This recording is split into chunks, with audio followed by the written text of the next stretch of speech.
all I did was I knew you needed a twink.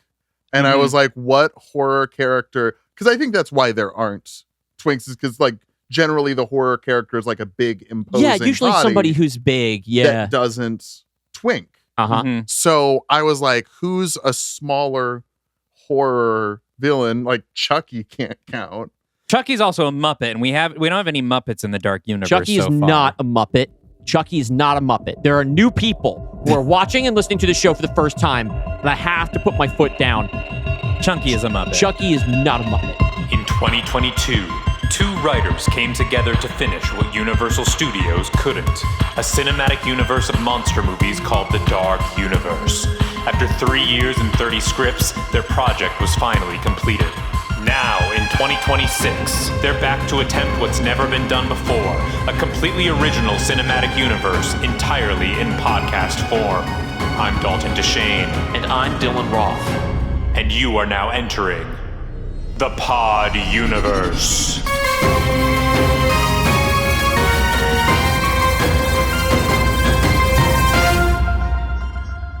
Welcome to the Pod Universe. This is the show where we are creating an all-original sci-fi cinematic universe entirely in podcast form. I am your strangely hypnotic host, Dylan Roth. And I'm your dirty little rat host, Dalton DeShane. And together we are crafting something never before seen in the world of podcasts. Movies. Never before heard. Never before heard. A lot of things have not been seen before in podcasts. You could say probably most of them. But you can see this one. In fact, some of you might be joining us on YouTube. Hi, that's us.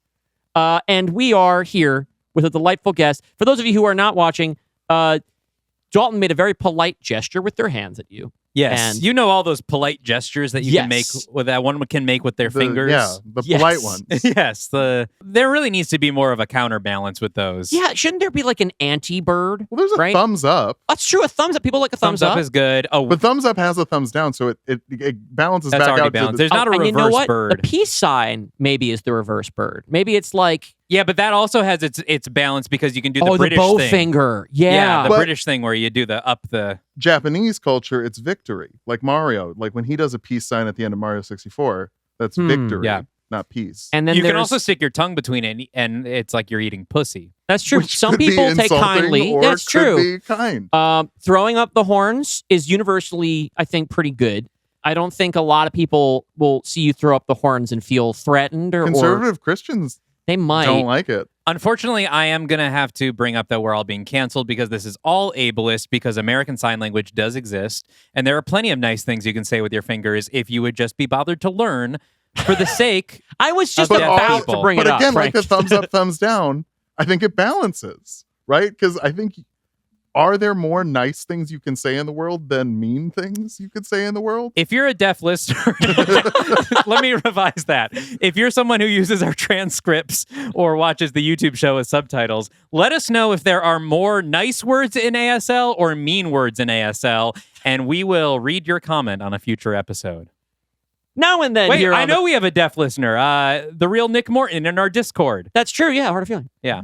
The now and then here on the Pod Universe, we throw open the doors of our studio and invite our favorite storytellers to plumb the depths of classic genre cinema and pitch their own remake to our imaginary studio.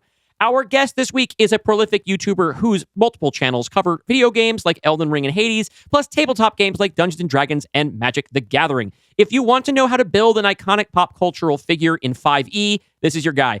And hell, you know, he took a plane, a bus, and a subway to get here to our studio today, so he's our guy too now. Please welcome to the Pod Universe, Tulok the Barbrarian. Hi. Thank you for having me. Welcome to the studio. Long-time listener, first-time guest. Yes, first-time caller. You have called in from next to us on the couch. Yeah.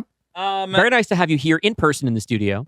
Tell our listeners, first of all, the things that you do if they're not familiar. Yeah. So I have 3 channels that I'm working on right now. One is Dungeons & Dragons. I made probably your favorite fictional character in Dungeons & Dragons. We did. You invented Dungeons & Dragons. Gary Gygax is a bad guy. So in the same way, like Hatsune Miku wrote Harry Potter or made Minecraft, yes, I made Dungeons & Dragons. Okay, that's very impressive. With my close personal friend, Matthew Mercer. We got The together. singer on for that. the Shins? Is that the same guy? Is that the same name? No, What's his name? It is something Mercer, right? I think that's James Mercer. Ah, okay. Yes. And Alex Mercer is the protagonist of Prototype. And I made that character in Dungeons and Dragons, full circle. Welcome to Three Autistic Guys on a Couch. Also known as Every Podcast. Every podcast. Yeah, every podcast.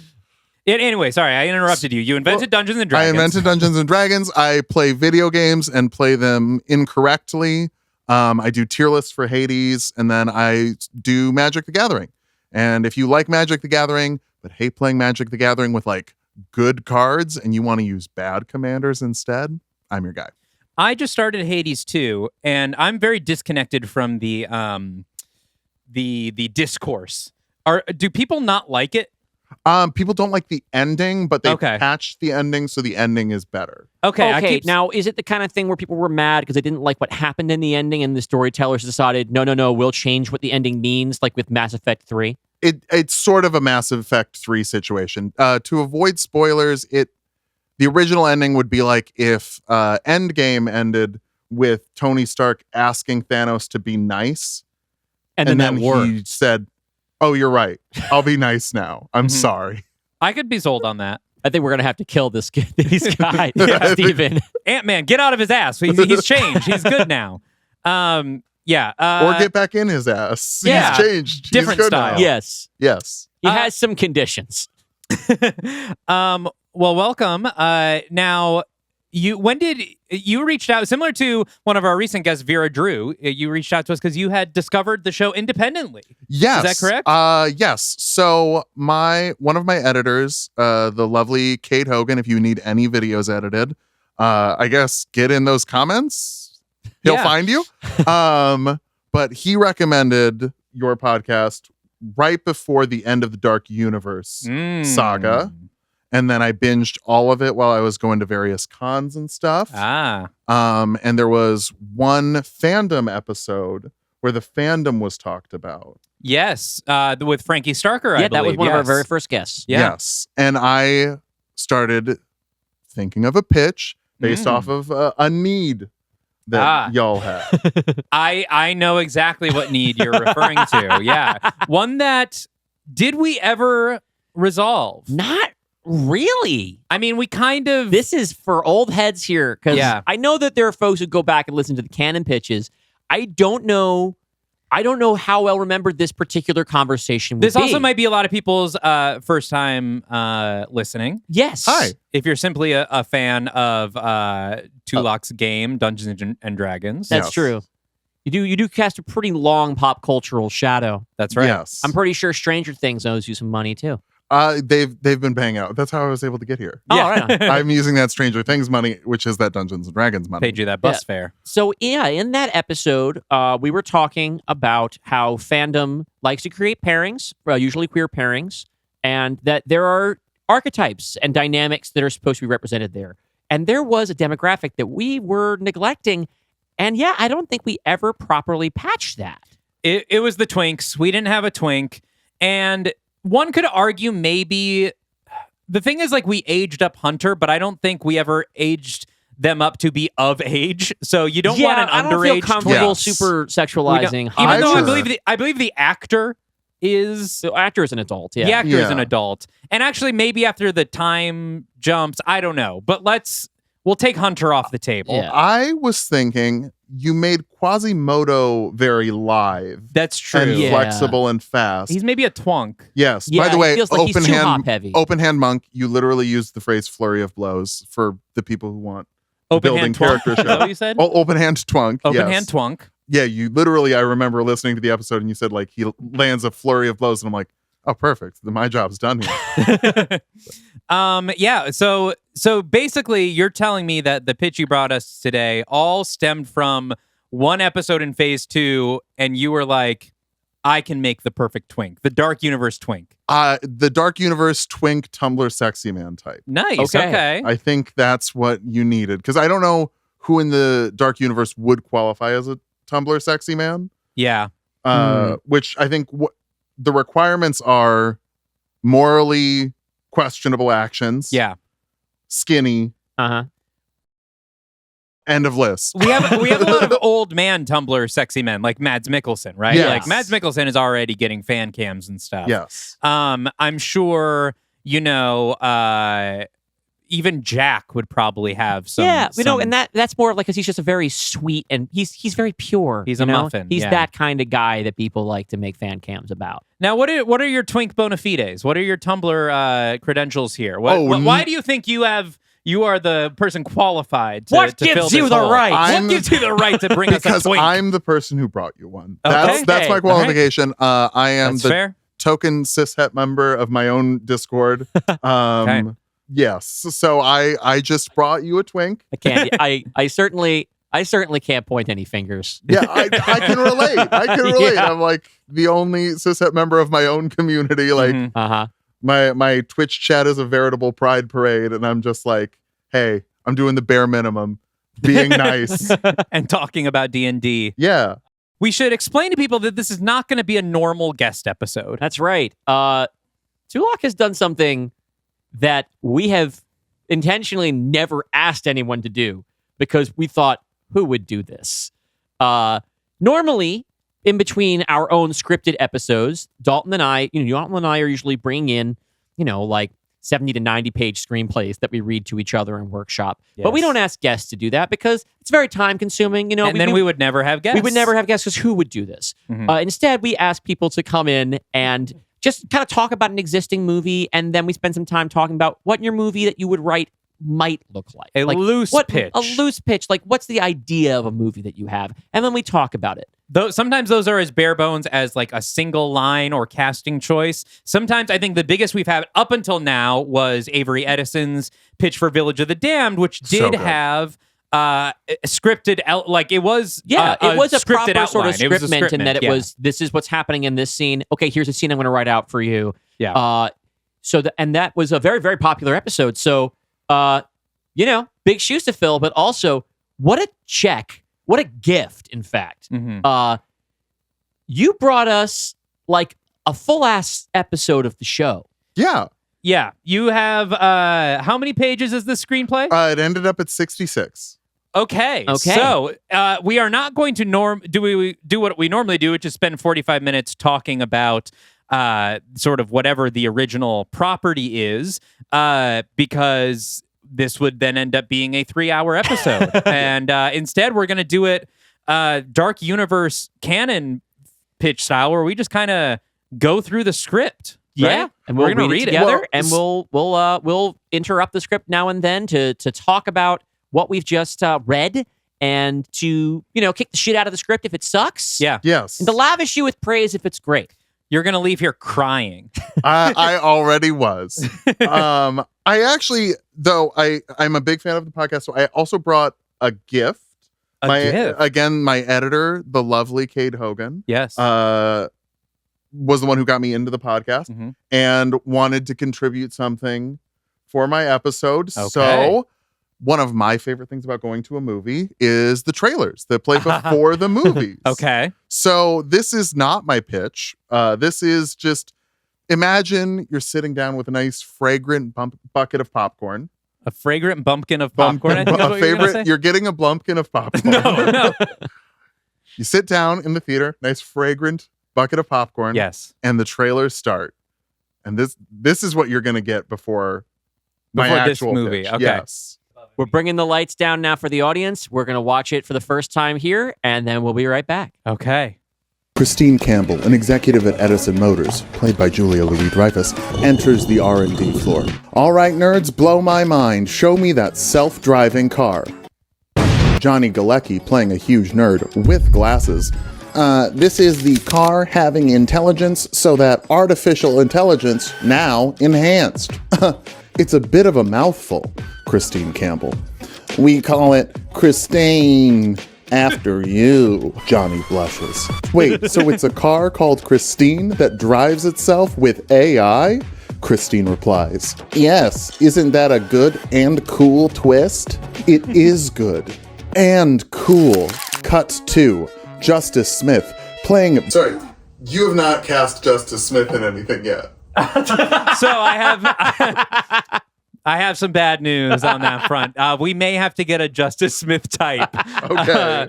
But actually, is this meant to be in the Dark Universe? I believe this would be Dark Universe. Okay. Yes. Okay. Then we do need a Justice Smith type. Yes. I feel like you've never used them before. Yeah, a lot of people think that. A lot of people come in thinking we've never used Justice Smith. It's interesting. Okay. Never in a mainline entry, just every single guest episode. Okay. Well, let's continue to fix it later if we need it. Cut 2. Justice Smith playing Baby Driver Campbell. Mom, you promised me a car for my 16th birthday. Since I just turned 16, the age kids get cars. Oh, I've got the perfect car, his mother replies. Text on screen, endorsed by Dylan and Dalton as 100% canon to the Dark Universe.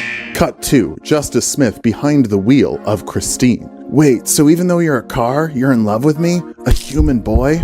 Christine, voiced by Rebecca Ferguson. Well, I am bisexual. News broadcast.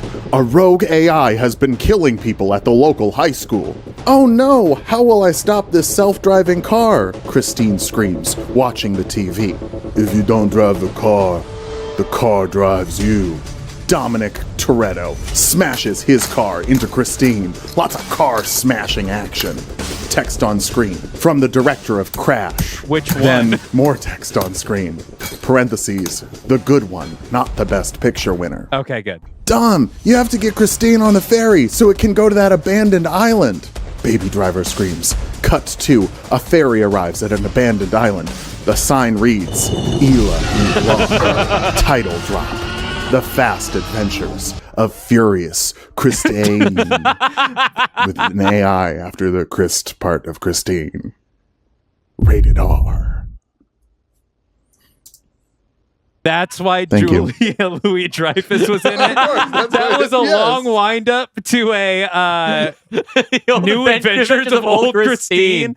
Oh, Which my is, I believe, God. a CBS property. Yes. Yeah, So- I don't think they're going to protect it very hard. I think we can probably oh my license that. God. It's real. It's real. And it is also a crossover with Vera Drew's Jurassic Park, Yes. apparently. Yes. Which you have not heard. You did warn me about that, but I was like, I think whatever Vera does, Yeah.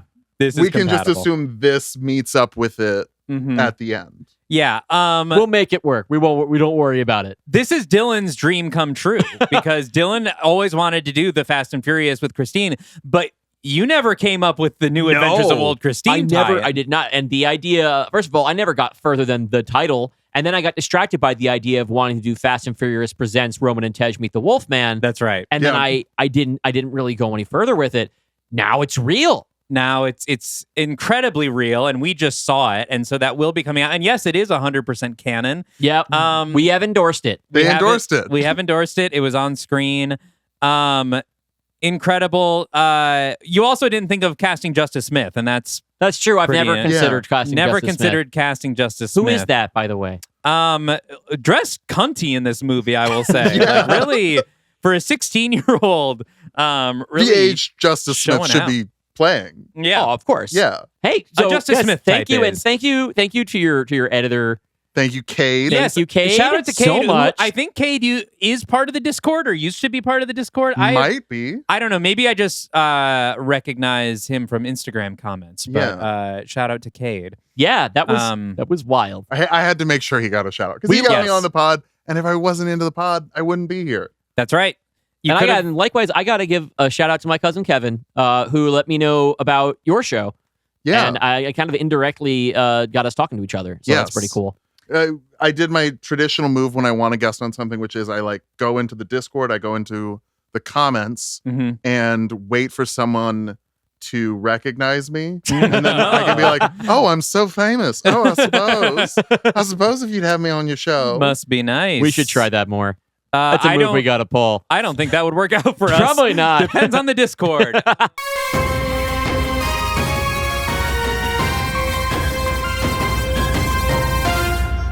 This episode is brought to you by, well, us, because we've got something exciting to promote. On Friday, January 23rd, Dalton and I will be teaming up with Tulok once again for a very special charity event on one of his channels. Tulok has generously invited us to participate in a very special one-shot RPG campaign set in our own bootleg Dark Universe, in which we'll reprise some of our characters from the Death's Door saga in a live actual play. Tulok will be our DM, and we'll be playing alongside fan-favorite guests Kendra Wells and Stella Sacco. We'll be raising money for Trans Empowerment Project, a nonprofit whose mission is to move the trans community out of crisis by creating equitable systems of support. You can learn more about them at transempowerment.org. And you can watch the stream this coming Friday, January 23rd at 8 p.m. Eastern, 5 p.m. Pacific, or 1 in the damn morning in the UK, over on Tulok the Barbrarian's channel on YouTube. Remember, that's Barbrarian with an extra R in the middle because he's both a barbarian and a librarian. Also, if you're on a podcatcher and you're looking for old episodes of Are You Afraid of the Dark Universe, those have moved to their own stream and should be available now wherever you're listening to this. Just search for the old show title and it should come right up. Hope to see you Friday. Now back to our show.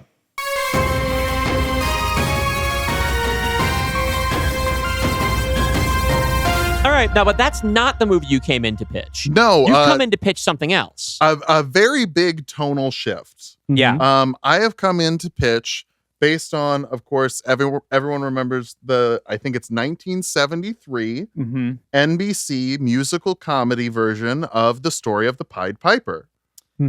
Yeah, that's definitely one that Dylan and I have seen. We've seen it. In fact, we discussed doing it on the show.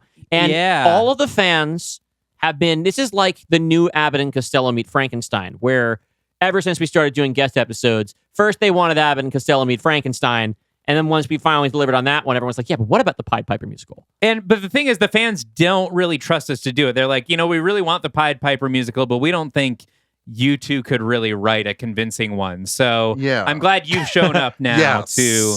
Now, tell us more about this 1970. Have you seen it? No, God, no. Okay. I don't know how I would see it. Is anyone in it? I mean, I know someone's in it. There's a few different actors. Famous in it? All I did was I knew... You know that it exists. I knew you needed a twink. And I was like, what horror character... Because I think that's why there aren't twinks, is because, like, generally the horror character is like a big, imposing usually body somebody who's big, that doesn't twink. So I was like, who's a smaller horror villain? Like Chucky can't count. Oh, and plus Chucky's sexuality is also like a whole other category, right? It's a whole other thing. Chucky's also a Muppet, and we don't have any Muppets in the Dark Universe. Chucky is not a Muppet. Chucky is not a Muppet. There are new people who are watching and listening to the show for the first time, and I have to put my foot down. Chunky is a Muppet. Chucky is not a Muppet. I am not finding anything about this musical, by the way. It's true. Honestly, you could have just made this up and we're just smiling and nodding.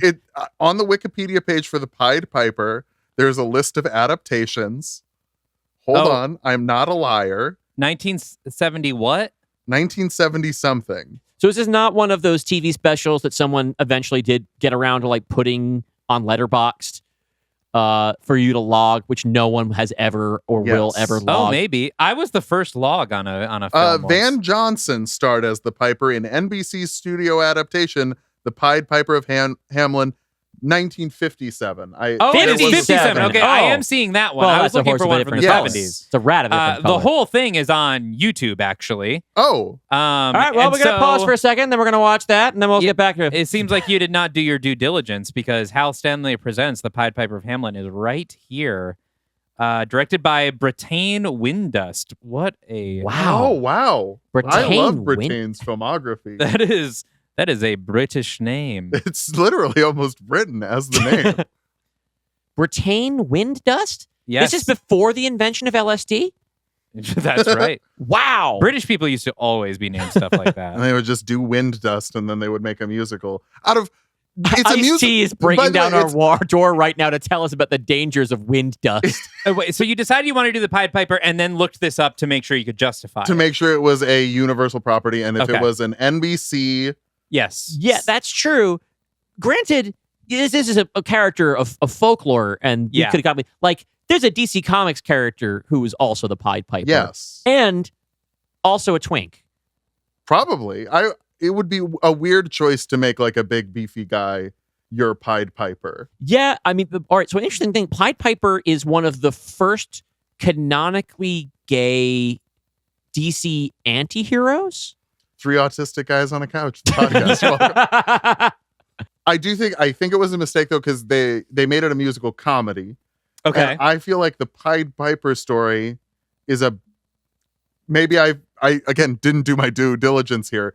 It's a flautist who gets a bunch of rats to drown and then drowns a bunch of children. And I don't think that's very funny. No, you do seem maybe still unsure about what the story of the Pied Piper is in general. Is that accurate? Okay. That's pretty accurate. Okay, so it's not just the NBC musical, but maybe didn't even Google the original story. I have a loose concept of what a story is. I've been told you start with a beginning, and I don't know what comes after that. No spoilers. No, you're doing the right thing. You're doing the Gretchen Felker Martin version of writing a story, which is you invent a gay little man and then you give him a problem. Yeah. And so you definitely did the part where you invented a gay little man, and that was sort of your jumping off point. Yeah, that's the goal. Is there anything you want to say before we dive into this? Is there anything else we should know about your Pied Piper screenplay? I guess I would say that the trailer I brought in, I didn't intend for it to play as silly, of course, because it is 100% canon. You've both agreed. Yeah, and we don't do silly. We don't films like bits. here. Yeah. This might be a tonal shift from that. Okay.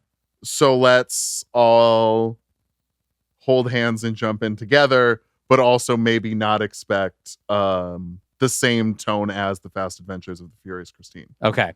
Do we need any trigger warnings for things like twink death or do we want to do trigger warnings now, or do we want to do it at the end so that let's do it at the end. We'll do that. Okay. We'll if necessary. Are we going to need trigger warnings for the Pied Piper? Yes. Okay. All right. We're going to need quite a few. Dylan here in the editing bay. Turns out it made more sense just to put the trigger warnings right here. It's probably about what you'd expect from a Pied Piper horror story. Lots of rats and rat-derived violence and gore, some of it inflicted upon young children. What you might not expect is the intensity of said violence. Tulok is not fooling around with how gnarly this is. If you don't want to hear descriptions of rodents making a meal out of human flesh, you should punch out now. If you're on the fence, know that there's plenty of levity to balance out all the blood and guts. All right, here we go. Okay, we're getting into it. Are we in for it today? So, submitted for our approval, I guess. Yes. Here is Tulok the Barbrarian's Pied Piper. We open on a commercial. Oh, hey, I should talk about my director, because the director actually is important. Okay.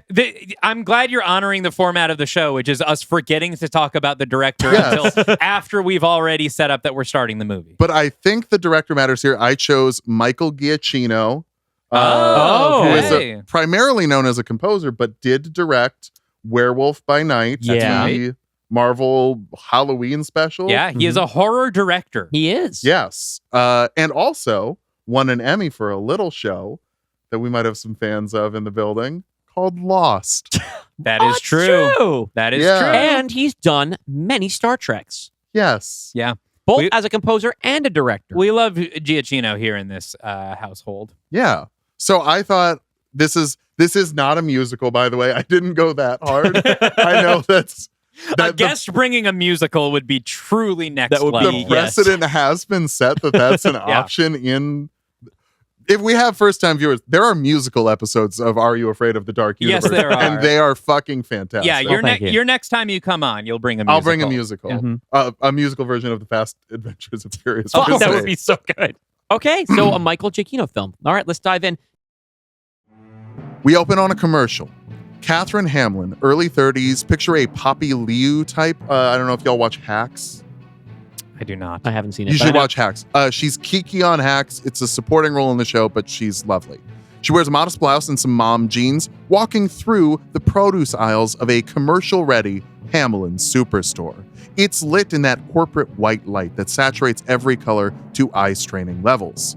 Hamlin superstores have everything your family needs for a perfect holiday. From the food... Katherine holds up a potato and tosses it off screen. It's caught in another aisle by her husband, John Hamlin, late 50s, early 60s, a Ty Burrell type. I would also take Paul Rudd or Steve Carell. I think Ty Burrell might be retired. But wearing some down-to-earth jeans and a camo hunting coat, it's clear he's never worn before. He catches the potato surrounded by various guns and orange reflective jackets. To toys for dad. John tosses the potato off screen to John Jr., 5 years old, a Ty Burrell and Poppy Liu's son type. He catches the potato in a toy aisle. He's holding a stuffed animal of a legally distinct cartoon rat. And even toys for me. Can I get this one? John Jr. looks up at his parents, who have teleported into the toy aisle.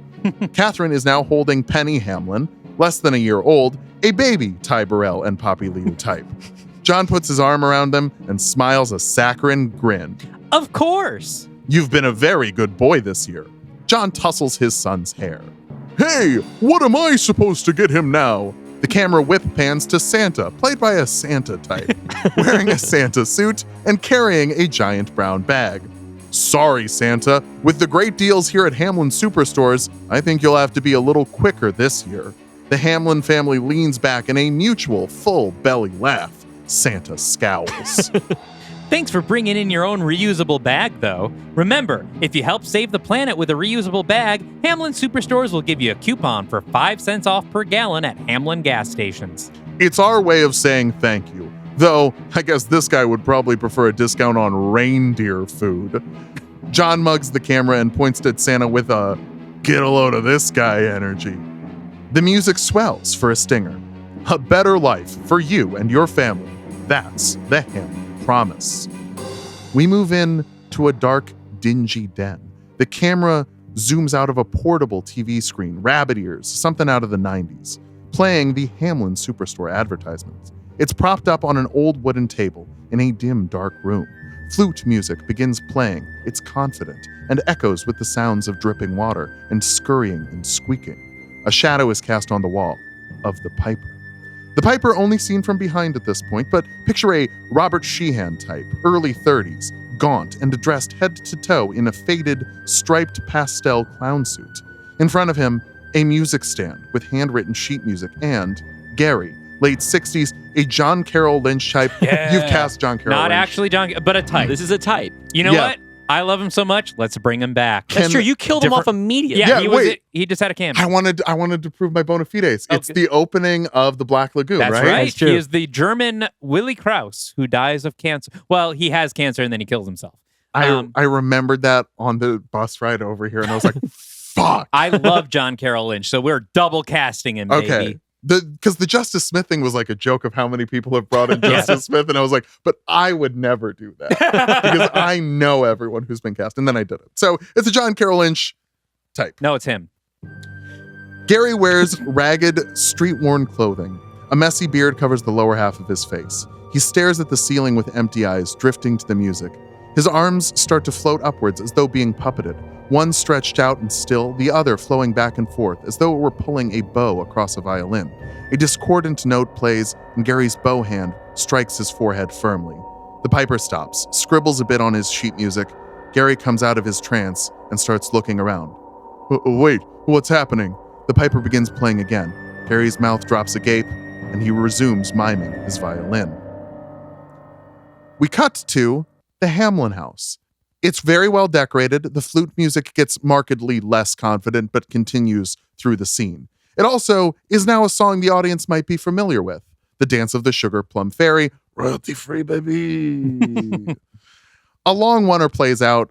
So Giacchino does a few like oneers in Werewolf by Night, but this is more of a like James Wan move. Mhm. Like in all the Conjurings and all the Insidiouses that he directs, like And the Dark Legions. and the Dark Legions, yes. There's like a oneer that shows like kind of the layout of everything before everything gets fucked up. I just really like it. Well, it's now part of the Dark Universe house style. Yes, of course. A long oneer plays out as the Hamlin family prepares for dinner. The house is decorated with warm reds and dark hunter greens. It looks like Hallmark threw up, then plugged in a bunch of Christmas lights. John Jr. is playing the flute amazingly well for someone his age, but the kid is only 5. He's missing a few notes here and there. Penny Hamlin sits on the bouncy toy chair thing on the floor, hitting various doodads that hang off of it. John Sr. walks through the house on his cell phone, yelling at someone for not getting enough local ad buys in these Southwest markets. His suit costs more than the annual salary of the average Hamlin employee. Catherine is working on dinner, kitchen towel slung over her shoulder, juggling a few things on the stovetop and chopping up various vegetables. Despite the lavish evening gown she's wearing, she's not afraid to get her hands dirty, patches of flour on her wrists, and various liquids on the kitchen towel. Lewis Hamlin, late 30s, picture an Oliver Jackson Cohen type. Hair slicked back with gel, he steps out from the bathroom in a suit jacket on top of some skinny black jeans. His eyes are fully dilated, and a bit of white powder is stuck to the left nostril. Don't you need a bike pump for the Peking duck? Catherine doesn't give him much more than a glance. These are duck breast fillets. Don't we have slaves to do the cooking? We have a house staff that we pay with money. I'll let them do the dishes, but I'm perfectly capable of handling dinner myself. I enjoy cooking. I just want to make sure there's enough. I'm always hungry after Chinese food. Catherine rolls her eyes and whips some mashed potatoes. You know, Lewis, you should really let the voters see this casually racist side of you. That should play in, what's the district you moved to for an easy win that you still lost? I moved to a state too small to have congressional districts. Don't you look stupid? And we only lost because Dad wouldn't put anything into the campaign. I have a feeling things will go different when I go for the Senate next year. Oh yeah, Senate seats are much less competitive. You're a lock. Lewis dips his finger into the gravy and gives it a little taste. Catherine slaps his hand and looks up at him. You got a little bit of snow on your chimney? She grabs his collar and wipes his nose with the kitchen towel, then gets in close. Through gritted teeth, If you left a crumb of cocaine in that bathroom, I will break your goddamn neck and smile all the way to the electric chair. she bends down to Penny and jiggles some of the doodads on her toy. Bouncy, bouncy, bouncy, bouncy. Penny giggles and bounces up and down excitedly. Lewis stops smiling and scurries back into the bathroom. We move now over to the dining room. Catherine starts putting all of the dishes onto the table. Junior, wrap it up. Soup's on. John Jr. puts his flute away. I don't like soup. I know, sweetie. It's just an expression. John walks in, still on the phone. I don't give a shit if they're saving the ad slots for local businesses. We have stores in Santa Fe too. We're local businesses. Offer them double, and if they still say no, go down there with a goddamn sledgehammer and... Catherine clears her throat and looks up at him. He hangs up. The food is immaculate. 3 individual duck breast fillets, an assortment of vegetable sides, and 1 pot of electric orange macaroni and cheese. Lewis walks back in, puts his hand on the pot of mac and cheese. I'm taking some of this. No, that's kid food. And I'm a very big kid. You can't eat all of that. You're like 20 pounds. I'm stronger than you. Prove it, John Jr. Lewis puts his elbow down on the table. They arm wrestle. Lewis holds firm for a second before panic flows into his eyes. Oh my God. He's too strong. He's too fucking strong. Lewis, language. Lewis's arm collapses under his half-brother's impressive might. He wails in feigned agony. John Jr. laughs. Catherine smiles begrudgingly as she sets Penny into a high chair. Lewis scoops some of the mac and cheese onto John Jr.'s plate. Hey, you're getting pretty good at that flute. Are you playing in the Nutcracker next week? I'm not that good. Someday you will be, though. He's got a natural talent. You know, I used to be a prodigy on the piano. John laughs. What's so funny? Your mother would hit the autoplay button on the keyboard and told you it was you playing. Lewis is genuinely taken aback. What? You never told me that. Did you really think you knew how to play piano by ear at 3 years old and that it just fell out of your head as you grew up? Catherine covers her mouth, laughing a bit. Lewis notices this and scowls. He stands up, grabs his drink, and hits the side of it with a butter knife. I'm making a toast. Calm down. I haven't even poured my own drink. Well, do it fast because this is too important to me. Family. He glares at her until she pours a bit of water into her glass. Family is so important. And it's so important to me because family is always there for each other in the most important ways. He turns and glares to his father. Here, let's... Not finished. Because I'd also like to toast to my Senate campaign. Come 2026, I'll be representing the great state of North Dakota. South. Whatever. And I'd like to thank my dear old dad, the great John Hamlin, for funding my campaign. I'm not doing that. I told you I'm not. Lewis slaps the table hard. John Jr. jumps a bit. I am not done. Lewis, calm down. He takes a breath.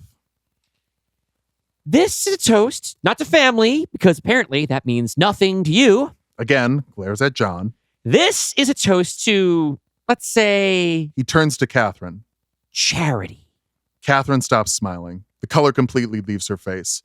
John goes to take a sip, then double takes and stares at Lewis, dumbfounded. Where did you hear that name? Catherine stands up and walks to John Jr. Junior, sweetie, why don't you go finish eating in the living room and get Jack Griffin on the TV? We'll join in a second. Jack Griffin! Number one comedy in the world is The Invisible Family. Important to know. Of course, The Invisible Family, which pitched by guest Joseph Fink. Mm-hmm. I listen to the guest pitches, and you should too. You are if you're listening to this. John Jr. grabs his plate and runs into the living room. Lewis grins from ear to ear as he takes a messy slurp of wine and clutches invisible pearls. Have I made a faux pas? Where did you hear the name? We paid good money to hide that. I was a red-blooded man like you, Dad, and her ads were up for all the city to see. I've known Catherine's real, He pauses and looks at her. not real name since before you two started going out in public. Catherine walks over to him, speaking in a stern, hushed tone. I know you don't really think of me as a mother. Oh, really? I wonder why. Maybe it's because I'm 2 years older than you. 20 months, stop rounding up. You cannot tell anyone about this. Oh, I won't, because I'll be busy as a senator, and that would surely be a distraction from serving my constituents. How much do you want? Lewis bobs his head, weighing invisible scales that he's balanced months ago. 8. 800,000. Fine, it's yours. Add another 0, John glares at him. and I'll stop rounding up.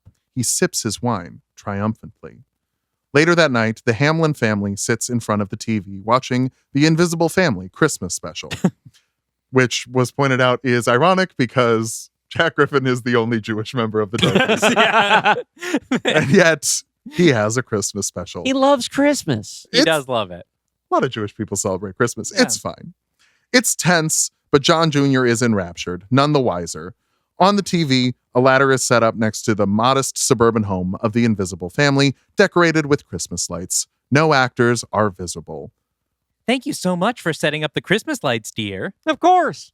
I even hung the mistletoe. I noticed. A cartoonishly wet kissing sound is heard. Oh, my Jack. I guess I should have let you know I'm still on the ladder. Canned laughter blares as the broadcast cuts to an ad. Okay, so it also worked. Yeah. It plays. That's Okay. a thinker. I get what you're saying. Okay. Real laughter plays from our studio. She kissed his knee. Hold on, we're getting to that. Okay. Canned laughter blares from the broadcast as it cuts to an ad for Hamlin Superstore's Christmas blowout sales. The adults of the Hamlin family chuckle. John Jr. looks around. I don't get it. Catherine and John look at each other, unsure of what to say. Lewis pipes up. Well, since he was on the ladder, she probably put her mouth right on his John clears his throat and glares. feet. John nods, mouthing, thank you. Ew! I know. Those griffins sure are wild, huh? Penny starts crying quietly. All right, Penny needs dinner too. Junior, get ready for bed. Lewis, just go somewhere else. John Jr. heads out of the room. I think I'll step outside. Cigarettes okay out front? Anything else, backyard. What kind of burnout do you think I am? Catherine and John just stare at him. Tough crowd. Lewis heads out of the room. Catherine pulls her dress over her shoulder and brings Penny to her chest. She looks over to the window. The blinds are open. Shit. She walks over to close them. As she does, she looks outside. Across the street, there's a man dressed in a bright, striped clown outfit, playing the flute for people walking by. Catherine's mouth starts to drop open. Her eyes go wide. John walks up behind her and closes the curtain quickly. Sound drops out, other than the flute, and the faint TV playing in the background. A better life for you and your family. That's the Hamlin promise. She blinks back to the moment and looks down at Penny, still contently feeding. You okay? Catherine shakes her head, back to reality. Yes. Just a long night, I guess. Let's head to bed. A quick series of shots show the family getting ready for bed in their various ways. John Jr. brushes his teeth, standing on a footstool to see his reflection in the mirror. Catherine puts Poppy away in her crib. Lewis is watching porn on his phone, only seeing his face and hearing moans come from the speakers. John and Catherine settle into bed. A few hours later, Catherine is startled by the sound of a flute. John? John doesn't open his eyes. Please tell Junior to knock it off. I don't want him to wake Penny. On cue, Penny begins crying over the baby monitor. Ugh, okay. I'll go to Junior, you go to Penny. No. It is your turn for the midnight diaper. Fine. They both roll out of bed and walk down the hallway in opposite directions. We follow Catherine. It's dark, illuminated in the glowing blue light of her phone screen. It's pointed to the camera so we see her background, her holding Junior and Penny. At the end of the hall, John Jr. faces the wall, his back turned towards Catherine. Honey, you can't be up this late. John Jr. is shaking a bit, crying weakly. The mouse made my eyes itchy. Catherine walks up behind him slowly. He's holding something in his hands. There was a mouse in your room? She turns him around. His head is tilted down towards his hand. What do you have there? John Jr. opens up his hands. 2 bloody eyeballs, scratched and tailed by pink corneas, sit in his hands. Catherine falls backwards, shocked, dropping her phone. John Jr. collapses to the floor. Catherine grabs her phone in a panic and crawls over to him. His eye sockets are hollow, his cheeks are streaked with blood, and his head shakes back and forth, bouncing on the floor. Catherine screams for help. Junior's head twitches violently as a small rat pushes itself out the hole left in his missing eyes. The flute stops playing. End of Act 1. Whoa! Whoa! I don't want to hear any shit from the fans about me killing kids anymore.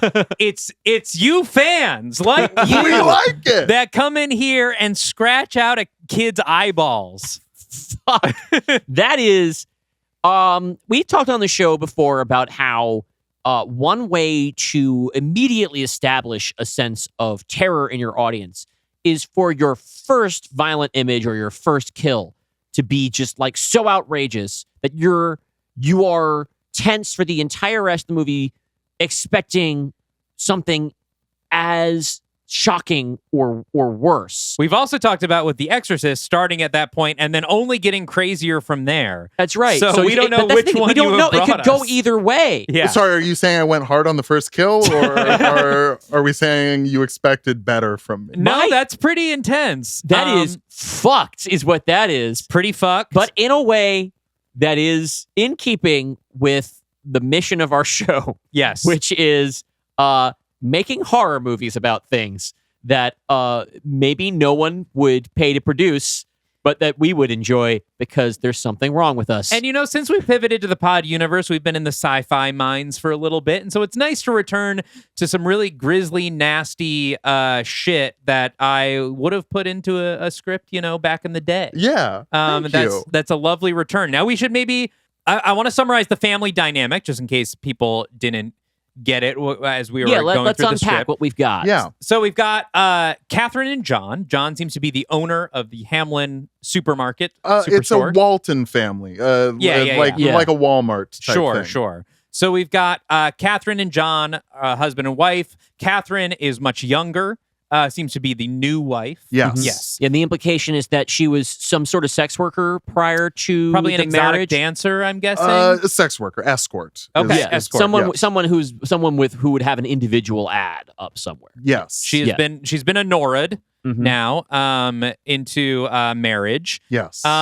And she has 2 kids with John, right? Yes. John Jr. and Penny, yes. who are very young. And how interesting that the elder son is not John Jr. Yes, Mm. because and Lewis is also not in the opening ad.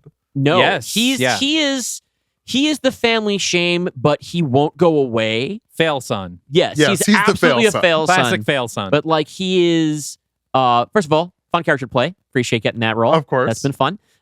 But yeah, the idea that he's essentially the kind of guy that our country is currently flush with, which Mhm. is, well, I don't have any skills or real charisma to accomplish things, but I do have access to a large amount of money, so I think I'll run for office. Yeah. Lovely. And then we also have we met John Carroll Lynch, who I don't know if he's going to. Are we going to see him come back? It would be funny if once again John Carroll Lynch just- only appears in like the first scene of something. He and does then come back. never shows. Okay. Now, have you seen season 2 of Channel Zero? No, I That haven't he's seen in? any seasons Oh of my Channel God, Zero. we need more people to watch Channel Zero. Okay, because he's in that. It's a creepy horror show. Sure. He's wonderful. I watched the movie The Founder. Yes. The Oh, he's McDonald's great in the one movie. of the I McDonald watched that on brothers. YouTube Shorts 3 times a month because every time I swear to God, every goddamn fucking day they're like, There's a clip from The Founder when McDonald's was just getting started. Can you imagine if McDonald's wasn't like a big thing yet? That's so funny because I think constantly of the Connor O'Malley line when he was on Seth Meyers of "I'm watching billions on YouTube Shorts," and you're actually doing it. You are watching The Founder over and over on YouTube Shorts. This is how the majority of young people absorb cinema now. Yeah. Is that a movie or a TV show there's some account that's been clipping it on TikTok, and they just end up watching. Like even like friend of the show and guest Dom Griffin is like a for real cinephile. He's like worked in movie theaters for decades. He's a writer and one of my favorite thinkers about film. And he's like, oh yeah, someone's just like playing Michael Clayton in a bunch of different TikTok videos. I gotta stop and watch it. I think a common way of experiencing media now is you get an Instagram reel for like just one shocking moment from a movie. You go to the description to find what the movie is. You go on Tubi and you put on the movie, and then you scroll TikTok while that movie is on to look for other movies that you might want to watch. With like emotional music put over it to avoid copyright. Yeah. And a Darman-esque title. Yes, and it's been like the image has been reversed. It's been like low resified, and there's like a line down the middle of the screen just to avoid all the copyright scams. And that's how you'll all be enjoying the Pied Piper. Exactly. No, that's what we do. We make this YouTube Shorts. We do like mother wakes her son up from sleepwalking, immediately regrets it. Yeah. There you go. You know what's funny? The thing we've described, this is Quibi. Like, this is what Quibi was supposed to be. R.I.P. Quibi. R.I.P. to the Quibi. Yes. But yeah, so you also established we've gotten our first mysterious little look at the Pied Piper, presumably. Who's a terrifying clown. A terrifying clown, which not the Terrifier, to be clear. No, or Pennywise the clown. I should clarify, no face paint, just a clown, because Pied in the Pied Piper, for me, the name the Pied Piper is just like a name of a thing, but the Pied part is implying he is dressed in very eccentric garb. Okay. Right. So no face paint, but like a clown suit, striped, kind of like a court jester. Yes. And we see him demonstrating his power on John Carroll Lynch's character. Yes. Controlling him, making him mime playing the violin, and then coming to, for a moment, being like, where am I? So we got our establishing of the classic Pied Piper mind control powers. And as a way to we set up that idea, and then we get to see it in action, or at least we can assume that what's happened is he made a little kid cut his own eyeballs out. Maybe he just set some rabid rats loose in the house. I don't know. Right? Maybe he made the rats shoot. I'm sure these answers are coming. Column A, column B. Yeah. It's a little bit. What I pictured, this is never like explicitly stated, is he had the kid grab the rat to claw out his eyes. The rat does it with its rat hands. And then the rat threw in the rat hands reference. What? You think I came in here, fan of the podcast, with a Pied Piper, and I'm not going to say rat hands? Is this all a bit to introduce a canonical rat hands? No, I wouldn't do that. Well, because the tone of this script, like I said, I got my goofs out early with the trailer. I'm planting my flag. It's going to be the mid-credit scene. The mid-credit scene. The mid-credit scene is going to be rat hands. Okay. Folks, if this is your first episode, rat hands is something of a shibboleth among our fan base. That it's a meme they kind of made up, and we talk about it all the time. And the first question everyone asks when they join the Discord is, what is rat hands? And there is no satisfying answer to that. There is another shibboleth which we do not mention on the show, and we never will. I'm so sorry to anyone, because y'all just started the Pod Universe, which is totally separate from the Dark Universe. But I just discovered the Dark Universe in March. Yeah. So, that's all new to me, damn it. You dragged rat hands into the new generation. Yes. I don't think he had been mentioned. He is on the wall, though. That's true. We do have this wonderful painting that my him. wife, Jenna, made as a rat party gift for us when we finished Hell on Earth Part A rat party. A rat party gift of rat hands. And if you can't see it on screen, I will also throw it up on YouTube. So, yeah, this is fucking gnarly. This is gnarly. We have kind of a vibe of, that sort of, we always talk about the marriage of comedy and horror, right? Yeah. We've got kooky characters, almost like a John Waters parody of a family. Sure. Right? And then a horrible child's death. Par for the course here on the pod universe. Yeah. I was thinking of like You're Next kind of starts off with just like a family with A lot of entirely family too drama. much money Yes. Mhm. yelling at each other across the table. Great film. If y'all have no further notes, I think we should Let's dive in. move into Act Let's keep 2. going. All right. Cemetery, days later. Catherine, John, and Lewis, all in black, are standing by an empty grave, waiting for their hearse to arrive. Catherine is holding Penny tightly, bouncing her absent-mindedly as the baby grabs clumps of her hair. Lewis's hair is free from products now, lazy but presentable enough. Other mourners are gathered too. This would be a great time to introduce Hamlin's CFO, Paul Sanderson, Hamlin's COO, Victor Fredericks, since they might show up later. Great. Maybe if I could contain myself, we could do something with that. But hey, that's showbiz, baby. The hearse pulls up, and John walks over to speak to the driver. Lewis slides up closer to Catherine. Hey, can I say something? Catherine doesn't look at him. I am in no fucking mood for you right now. No, I know. I can be kind of an ass. He waits for Catherine to reply. She doesn't. I know we don't like each other. Catherine scoffs. I wonder why. You know, I've really tried to like you, but you...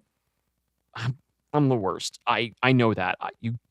You came into the family, and it's like you and Dad started all over without me. And when Junior was born, I wanted to hate that kid. Catherine glares at him. We are at his funeral right now, you freak. But I loved him. That's what I'm trying to say. I wanted to hate him and to be an ass and ruin his life and yours, but I loved him. I loved that kid. Lewis starts crying. And you're a good mom. I'm sorry that I always fuck with you. I want to stop that. Catherine softens. Her lip trembles a bit. She reaches out with her free hand and gives him a nice side hug. I'd like that. Beat. Think you'll try and get sober? Yeah. Probably. Maybe.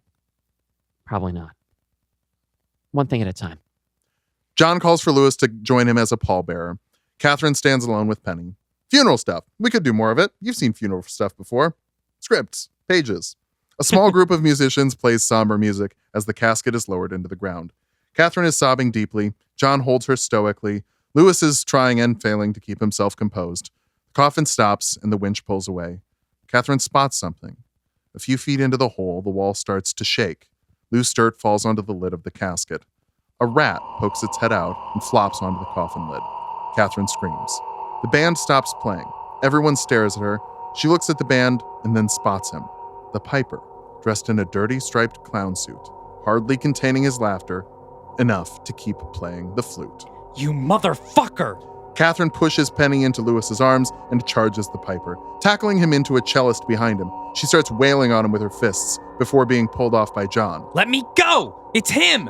Catherine looks back to see the piper, not in a clown costume at all, a shriveled, scared little musician in a suit, crying and holding his hands up shakily for mercy. Clarifying, because I thought about this and I was like, I don't know if I want this to be just PTSD or if I want the piper to be a fucking asshole who would like show up and fuck with her at the funeral. I decided he's a goddamn troll. He's going to show up to the funeral. Okay. And it's going to be him in a regular suit, not a clown suit. Right. Like so when he- she's seeing the clown suit, Yes. but everyone else sees. Okay. But it's Maybe the same because guy. of magic, maybe because of PTSD. Okay. Like when the Joker is one of the cops in The Dark Knight and he's got his makeup off. Yes, exactly. Again, he doesn't wear makeup, though. Cut to a police station. Officer Chuck, a Stavros Helkios type, sits across from Catherine, still wearing her funeral clothes, eyes red from crying. We're just gonna keep casting Stavi as cops, I guess. Wait, did you cop? No, he's a cop in Begonia. I haven't seen Begonia yet. Yeah, Stavi is a cop in it, so he's just getting typecast as cops. He does look like a Wonderful. cop. He does. To he be does. fair, So, a homeless clown with a flute was outside your house before your son died, and you think he has something to do with it? yes, we heard a flute right before I found him. That's what woke us up. Chuck flips through a manila folder. No signs of forced entry. Your security system didn't activate, and the coroner concluded your son died from rat bites. A rat crawled out of his fucking skull. Doesn't that seem weird to you? Chuck closes the folder. It's weird, but you also said you had a rat problem earlier. Exterminators came to your house. They're cleaning out the rats. I don't see what this has to do with a clown. He was outside our fucking house. Chuck sighs and opens a drawer, grabbing a pamphlet. There are homeless people all over the city, even more after Chuck looks at John Hamlin standing in the other side of the room, then shakes his head and turns back to Catherine. Never mind. Rats are also everywhere. I'm sorry for your loss, but there isn't really a crime we can investigate here. He slides her the pamphlet. It's for a PTSD group therapy program. A lot of the guys on our station, they've been through some traumatic shit. It might help you to talk to someone. You think I'm crazy? You attacked a flute player. Note, he doesn't know the word flautist. At your son's funeral. Catherine folds her arms. After what you saw, I think you'd be crazy to not be crazy. So you're doing nothing? Chuck takes a beat. We've done everything we can at this point. Back in a hotel suite, Catherine enters. John is reading The Dark Legion by Cassie Falk in an armchair. Lewis is playing with Penny and her bouncy toy. John closes the book and looks up at Catherine as she walks in. Well, they were no help. I talked to the flautist. He won't be pressing charges. Catherine throws her bag on the couch and sits down, staring daggers at him. So you don't believe me either? I didn't say that. Oh, great. Then say you believe me. John walks over and puts his hand on her knee. I think maybe you should get some sleep. Catherine pulls away. I can't sleep. I can't think. I can't close my eyes without seeing. She breaks down. Lewis lifts Penny out of the bouncy toy. Who wants to see how much money I can waste in the mini bar? Penny giggles and laughs. Lewis turns to Catherine. Don't worry. It's just snacks. He slides out of the room with the baby. And maybe some vodka. Catherine grabs the Dark Legion and holds it up to John. The world is weird now. Why are you pretending that this is some freak accident? I'm not pretending. The cops came. They said it was a freak accident. Making it some magical mystery is not going to bring our son back. Neither is ignoring what's right in front of you. John stands up and runs his hands through his hair. The world was a shitty, messed up place before werewolves and monsters started running around. People die too young. People die before you're ready for them to die. It's not fair, but you find a way to cope and move on. Catherine nods. Well, I was always just your way to cope. So now that I've become someone who needs something from you, I guess I'm just shit out of luck, huh? She storms out. That's not what I meant. Lewis comes back in, bouncing Penny. Maybe not the best time to mention this, but Penny was playing with the phone and ordered prime rib and a bottle of Glen Gooley by accident. John stares at him. Lewis smiles sheepishly. On the streets of the city the next morning, Catherine walks out and talks to various unhoused people. We can kind of montage this again. Hey, pages, scripts, let's save it. She's wearing a bright pink coat that stands out harshly against the faded grays and browns of the city. Buildings are in various stages of disrepair, covered in graffiti and litter. Eventually, she gets to Gary, sitting on the street corner, playing a guitar with the case open. She drops a $1 bill into the case. Hey, can I ask you something? Gary stops playing and smiles at her. I've always got time for a beautiful woman like you. He looks up at her again and does a double take, tilting his head to see a billboard behind her. It's an ad for Hamlin Superstores. New store coming soon, it reads. A W and an H have been spray painted over the S and the T of store, along with a cartoon penis spraying cartoon ejaculate onto a smiling photo of Catherine. Gary points to the billboard. Oh my God, is that you? Catherine smiles, then frowns seeing the billboard, then smiles again and squats down to his level. That is me. I didn't do the extra art, though. Do you know any other musicians who play on the street? Gary laughs and continues playing absent-mindedly. We don't really have like a club, unfortunately. I understand, but have you met anyone in a shelter who knows how to play a flute? Gary stops smiling and looks down at his guitar. Like I said, we don't have a club. Catherine opens up her purse and drops a $20 bill into Gary's guitar case. This guy dresses like a clown. Gary stops playing the guitar and starts packing it up in panic. Thank you very much. I really need to get something to eat. You know something. Please, what do you need? $100? Gary starts walking away, not looking at her. 1,000? He pushes through a crowd, picking up speed. She chases after him. You know him. Who is he? Where can I find him? Gary walks into the intersection and is sharply struck by a sedan. His feet fly out from under him. The guitar case splays open, spilling dollar bills and coins onto the street, as well as the guitar, cracked in half. Catherine runs to his side. Oh my God, are you okay? Why are you so afraid of him? Gary wheezes on the ground, injured, but nothing deadly serious. The driver gets out of the car, already on his phone. Yeah, 8th and Park. He just jumped out in front of my car. I think some lady was chasing him. Catherine looks up at the driver. Hey, you know this guy? Holy shit, you're the lady from the billboard. She looks around in panic and quickly shuffles away. We cut to another person's house. It's Paul Sanderson's house, a John C. McGinley type, in his bathroom with his daughter, Grace. I don't know any 5-year-old actor types, the bathwater running. He throws various toys into the bathwater and squeezes in some bubbly soap. I'll be okay without you here? Of course you will. You're just getting a little too old for Daddy to help you with bath time.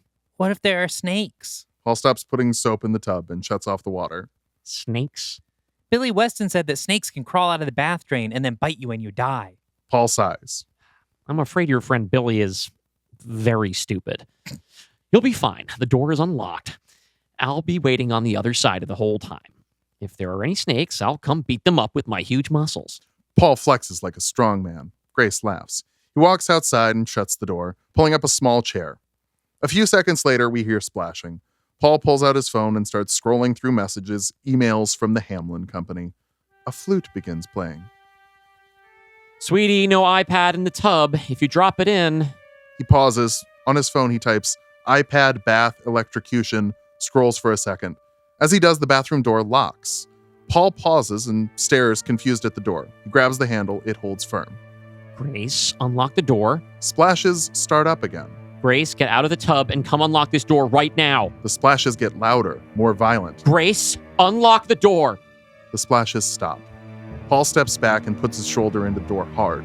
It doesn't budge. He backs up further, hits the door harder. It bends, but doesn't open. A strong kick pushes his leg through the door. Streaks of blood pour down from the splinters. Ignoring that, he rips his leg out of the door, sees Grace is not above the bathwater.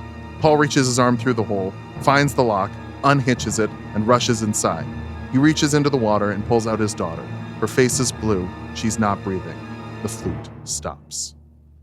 I need to charge my laptop. So what if we Okay. took a break? We'll take a break. But I got to... All right. So, I'm a parent.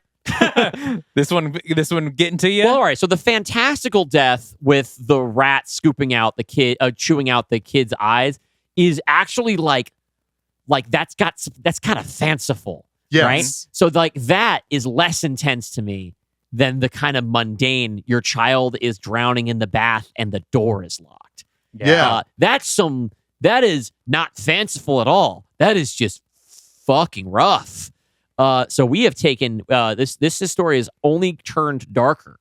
And I'm having a great time. We're going to take a quick break. We will be right back with the second half of Tulok the Barbrarian's pitch for the Pied Piper.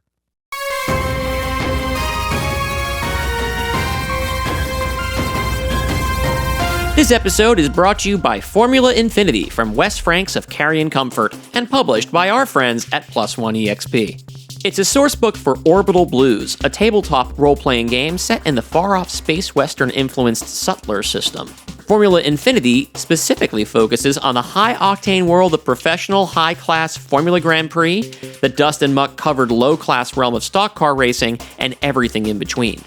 It takes these worlds, combines them, and translates them into the lo-fi future of Orbital Blues. Formula Infiniti draws inspiration from the adrenaline-fueled racing anime Redline, the Wachowski's Speed Racer, and classics like Akira and Cowboy Bebop. Formula Infiniti, that's Infinity with an I at the end, not a Y, hits Backer Kit on April 1st, 2026 as part of Orbital Blues. You can sign up as a backer at TTRPG.link/speedofsad. Now back to our show.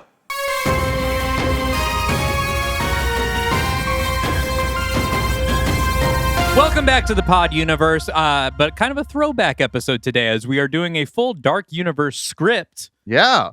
by our guest, Tulok the Barbrarian. Is that correct? Yes, that is Why correct. Barbarian? Librarian and barbarian portmanteau. I probably could have pieced that one together. Different than a Barbarian, which is when you're an elephant king and also a barbarian. Isn't that a barbarian? I think it was Babar. Is it Babar? I thought it was Babar, yeah. Babar, I believe it's Babar. Do we have I'm a fake Babar fan. a Mandela effect moment here with Babar? Well, hold on. Let's just why don't we get another guest to do Babar in the Pod universe instead of the Dark universe? Yeah. It is Babar. Okay, I thought so because we had. You're just looking up the spelling. Well- I said Barbar. Yeah. There are in there. There's no other R. This is what people tune in for, I think. We are here to listen to a bunch of little kids get mauled by rats, apparently. This is... Yeah, we were talking about how this is a pretty disturbing film that you've conjured. Yeah. But as you said, it's baked into the source material, It is right? This is a reminder that we tell some ghastly stories to children. Yeah. That's right. Would you say this is grim? I would say it's grim story with 2 M's. I believe it distinctly is not, though. I don't think this is a grim story. It's grim with 1 well, M. we could find out, but who has time to look up the Pied Piper before we get started? Yeah, we got time for no Babar. one did, We apparently. We're looking at Barbar. Babar! We don't want to get sued by the Grimm estate. Casual disrespect for an elephant king. He's got stands out there. They're flooding the comments right now. Honestly, you can call me brave if you want, but I say no kings. Wow. You know what? But the one king. That's right, our Lord and Savior Jesus Christ. Yes. Yeah. If my mom listens to this episode, she'll be thrilled because we hit that part. All right. Well, We make sure to shout out Jesus on every episode. We've got a lot. Yeah, we've been trying to make it up to him since The Exorcist. Yes. Folks, there's been a lot of references we've been making this episode to things we did on Are You Afraid of the Dark Universe? If you have been checking out the Pod Universe, or if you came here just for Tulok and you're curious about what all these references are that we've been giggling about, Oh my God. check it out. I'm so fucking stupid. The Brothers Grimm did actually do a Pied Piper You story. just wasted a bunch of our fucking time. I wasted Dalton. everyone's time. You're the one who's always talking about how the show's gone too long. Well, I did my Yeah. research. Yeah. Yeah, I'm sure.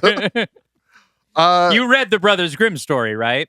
yes. Yeah, I'm sure. I'm sure. Well, I mean, weren't they verbal storytellers that eventually got their shit written down? They drew from 11 sources. The Grimms did their research. They drew Yes. from 11 different versions of the Pied Piper. Uh-huh. Honestly, can we say that you two are the new Brothers Grimm, effectively collecting these stories, interpreting them? I think that is true. And I I've think- said this about us off air, but never had. I've been waiting for a guest to say it about us Yeah. on air. So Hey, thank you. I will say, I've never heard you say that. comparing You've been yourself holding it in really to well. old-timey authors, maybe a risky move when you Google Grimm's thoughts on. Yes. I think we're really the new Homer. You know, we're really creating Yeah. a whole new mythology. We're like the Dark Legion are really the modern day Greek gods. Yeah, Springfield. In many ways. That's yeah. right. Yeah. We are always saying go and woohoo. Yeah. That's a good Homer. Thank you. We killed some kids. Yeah, Yeah, we've some killed kids. A couple kids got killed. today. One of them was both of the deaths. Well, both of the causes of death have occurred off screen. One of them is very, very visual striking. And you brought this up right after we stopped rolling for the break, that Yes. the second child's death occurs almost completely outside the view Yes. of our audience, which I find personally scarier. Yes. Well, and you also brought up that the first one's really heightened and fucking weird. And then this one is a fear every parent has the first time they're like, you're going to take a bath yourself. I'm going to wait outside. Mm-hmm. And I was just like, I think it'd be fun to make all of those fears come true. That's why we're here. Yeah. That's what it's for. I do need to shout something out really quick because I am currently doing some of the research that you did not do Right, before yes. coming onto our Yes. program. I asked you before, would there be anyone we knew in the Pied Piper of Hamelin 1957 Universal adaptation that Of this course. is based on? You neglected to mention that Claude Rains, What? the Invisible Man himself, played the mayor of Hamelin in this adaptation in his only singing and dancing role. Whoa. And he was visible and everything? He was visible the whole time. well, see, but I'm a true film buff. So I didn't recognize the Invisible Man because he is famously invisible. Yes. But, I thought maybe you would recognize Claude Rains from The Wolfman.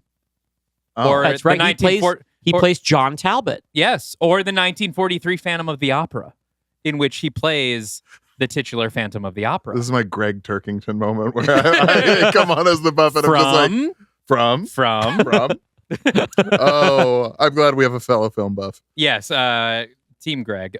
Now, also, you were telling me off air that this adaptation is actually mostly based on the 2014 adaptation by Russell Brand.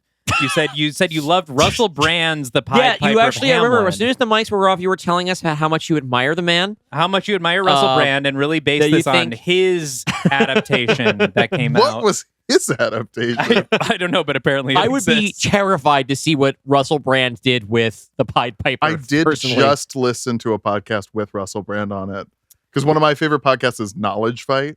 One of your favorite which- podcasts is Nick Fuentes. Well, no, Nick Fuentes is a frequent guest on this podcast as well because Knowledge Fight is two dudes listening to InfoWars and riffing okay. on it. Okay.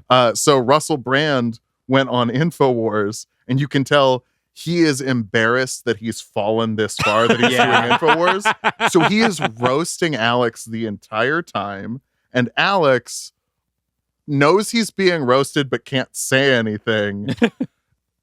So it's just two people who hate each other talking into microphones. Excruciating. And that's basically what this podcast Yeah. is. Yeah, that's true. Dalton and I have done a pretty good job of hiding the 3.5 years of seething resentment between Yes. us. Every once in a while it comes out, and then we don't air the episode. We just don't air as in that our- one. Yeah. Yeah. You just- Our unaired Night of the Living Dead episode where I think you were going to kill me. still on my hard drive, by the way. You really should delete it. It would make me really happy if you would delete it. Interesting. maybe your Christmas gift. Yes.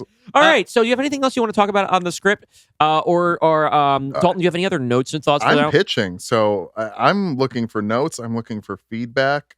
Pats on the back. Well, I don't want to give you a big head by giving you pats on the back. Sure.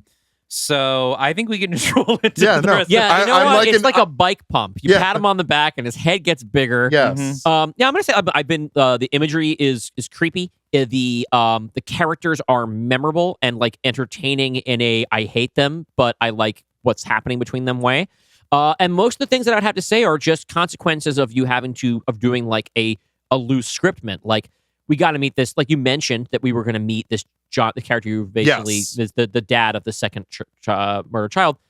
We know that he appears in a previous scene, but we don't get that scene because you can't write us the whole movie and Yes. record it for us in this one I episode. offered. Thank There you. are rules. Thank you for honoring the rules. Yes. And little things like I feel like by this point in the movie, I feel like I should have some inkling as to what it is that this family got from their deal with the Pied Piper. The only thing I think of is, were there a bunch of like rats in one of their stores and you got rid of them? But it feels like because we don't know exactly yet, I feel like I should be expecting something bigger or weirder. Like the fact that right now it's kind of a mystery, my expectations for what it's going to be are higher. And so if those aren't met, You'll run me out of town. I will run you right out. And you will run me into the river and drown me. Yes. Tulok, if I'm not happy with how this turns out, I will walk you to the train station and make sure you get out of New York immediately. That was the plan already. Okay, great. I just think it should be a musical, but I guess you didn't really want to put too much work into your appearance. I mean, yeah. Big fan, I guess. Fucking but- lazy. you shit. two are the one Didn't doing wanna- most of the dialogue, so the fact that you're not singing is why it's not a musical. Okay. Oh, so we should do this Also, like a I don't know. libretto. I just think music isn't movies, and I want to keep it focused on the movies. Okay, Greg Head. All right. All right, let's go back into Act 2 of the Pied Piper. Yes, we are in a hotel room suite. Catherine is crying softly to herself, holding Penny close. John walks in, looking at his phone with a concern he hides poorly. Brief reminder, the CFO of the company just had a dead daughter before we came back from break. So Yes. that would be seconds before this happens. Mhm. Just want to make sure we talk about it. Sure. Catherine sniffles and looks up at him. What's going on? John puts his hands in his pockets and avoids eye contact. Just work things. Paul's having some trouble. I think I might have to head into the office and do some management. Catherine studies him. Okay. Just remember, if it takes more than 2 hours of work per week, you're not delegating enough. John chuckles a little. Yeah, it should be fine. Just holiday sales stuff. I'll be back in a few hours. He walks away. Penny pipes up. Little cries. Oh, you're hungry? Okay. Catherine slides down the side of her shirt and brings Penny up to her chest. Well, are you hungry or not? Come on. Figure it out. You only have one job, baby. A clicking sound comes from the wall. Catherine looks over at it. then back down at Penny. There we go. Good girl. Good latching. Sound comes again. A bit of plaster powder falls from the spot on the wall, about a foot above the ground. What the? Suddenly, a small hole bursts through the wall. A fat brown rat squeezes itself through, spilling onto the floor. Catherine shrieks and backs away, putting both hands around Penny. As the rat runs towards her, the scratching gets louder. The wall begins to pulse, throbbing towards the hole. It erupts a flood of rats, pouring onto the ground. They're all crawling towards Catherine. She backs her way into the corner, kicking at the rats until she jumps up on an end table. The door bursts open. Lewis stares inside, tips a bottle of Glen Gooley upside down into his mouth, then charges in, smashing the bottle against the rats. The bottle cracks. The rats burst in a spray of blood and guts. Rats are crawling up the end table. Catherine jumps onto the bed, cradling her baby, but the rats on the floor track her movement, heading up to the bed instead. Lewis smashes the bottle into another rat, shattering it on the floor. He's kicking and flailing as dozens of rats are scurrying up, trying to get closer to Catherine. They begin biting her feet and crawling up her legs with their little rat hands. Some of the rats... Viewers at home, you can take a shot every time I say the word rat hands. Some of the rats climb up the rats climbing up her legs, making a sort of rat tower as she kicks and pushes them off with her free hand. Lewis is now using the broken bottle as a rat skewer, stabbing them, ripping them off and tossing them aside. This isn't working. He throws the broken bottle at one more rat, then grabs the post of the bed, snapping it off. Lewis starts bashing the rats with his makeshift bat, eventually clearing them off of Catherine and shuffling her out the door. Catherine carries Penny into the living room, staring at the shut door. Sounds of smashing and squeaking continue for a moment, then stop. The door opens. Lewis steps out, breathing heavily. I think I should tell you something. Moments later, Lewis is holding Penny as Catherine opens up a bottle of vodka from the mini fridge and pours it onto the rat bites on her legs, the rest spilling onto the living room carpet. Don't you need to go to a hospital? You could have rabies. Rats don't have rabies, and I'm not leaving Penny alone. Talk. Okay, so that night, I think I saw something. Quick responsibility note. Rats can have rabies, but I looked this up. Very rarely do rats have rabies, and you don't really need to be treated for rat bites most of the time. Huh. Unless they've clawed your eyes out. Yes. Then you I've should been get that getting treated. all of these shots for no reason. Rabies is something that you should never ever risk, because by the time you're symptomatic, you are fucking toast. So if you do get bit by a rat, probably go get a rabies shot, but you don't need one probably. This has been a PSA from the pod universe. If you get bit by a rat, get it checked out. Yes. The more you know. Catherine pours another bottle of vodka on her wounds and hisses. What do you mean you think you saw something? Okay, well, the something I saw wasn't something I thought was possible. I might have been altered. Jesus, I didn't think you were on anything that causes hallucinations. I'm not, which is why I thought it was weird. But sometimes the stuff I buy is mixed with stuff that... Anyway, it's not exactly quality guaranteed. Catherine rolls her eyes while shakily bandaging up her wounds. What did you see? We flash back to the night of Junior's murder. Lewis sits on the front stoop of the house, hair slicked back to remind everyone this is a flashback, smoking a cigarette with one hand and a weed pen with the other. The piper stands on the other side of the street, playing a little song. As Lewis takes a long drag from the pen, a large, shadowy figure steps out of the alleyway. It's a mascot rat costume with a long triangular nose pointed down towards its belly, forcing its mouth into a permanent, sinister grin. Closer to Charles Entertainment Cheese than Michael Eisner Mouse, we'll call him Rat Hands for short. God damn it! His body is round and fat, but his arms are skinny and short. At first. Lewis takes another pull from the pen. Rat Hands waves at him. Lewis does not wave back. As Rat Hand's hand wobbles back and forth in the air, it gets longer and longer, reaching into the sky. Every few feet, a new joint is added, bending the opposite direction of the last joint. Lewis's eyes open wide. He's breathing heavily. Something is stopping him from moving. The arm stretches up to the top of the buildings across the street. Music echoes through the night. Lewis stares at the top of the impossibly long arm, and it falls, slowly, with nothing but gravity pulling it down, until it reaches across the street and lands on Lewis's shoulder. Despite the arm stretching nearly 100 feet, the fingers are tiny little digits, almost like beans. Lewis tries to push it off, but it's gripped onto his collar. He looks back, and the arm is shrinking. Not going back to Rat Hands, but pulling him at a breakneck speed right in front of Lewis's face. The piper stops playing. Rat Hands' head swivels 180 degrees on his neck to look at the piper. Tilt shift shot to the piper across the street. He shakes his head from left to right and taps his wrist as though he were wearing a watch. Rat Hands swivels his head around, reaches his fingers up to Lewis's head, gives it a little pat and a kiss. Then, He snaps his back backwards and scurries across the street on all fours, Valdo Soul Calibur style, before he retreats back into the darkness of the alley. His head snaps up to look at Lewis, and he waves goodbye. Back in the present, Lewis looks ashamed. He knows he should have told her this before. I'm sorry. It was just so weird. I didn't think it was real.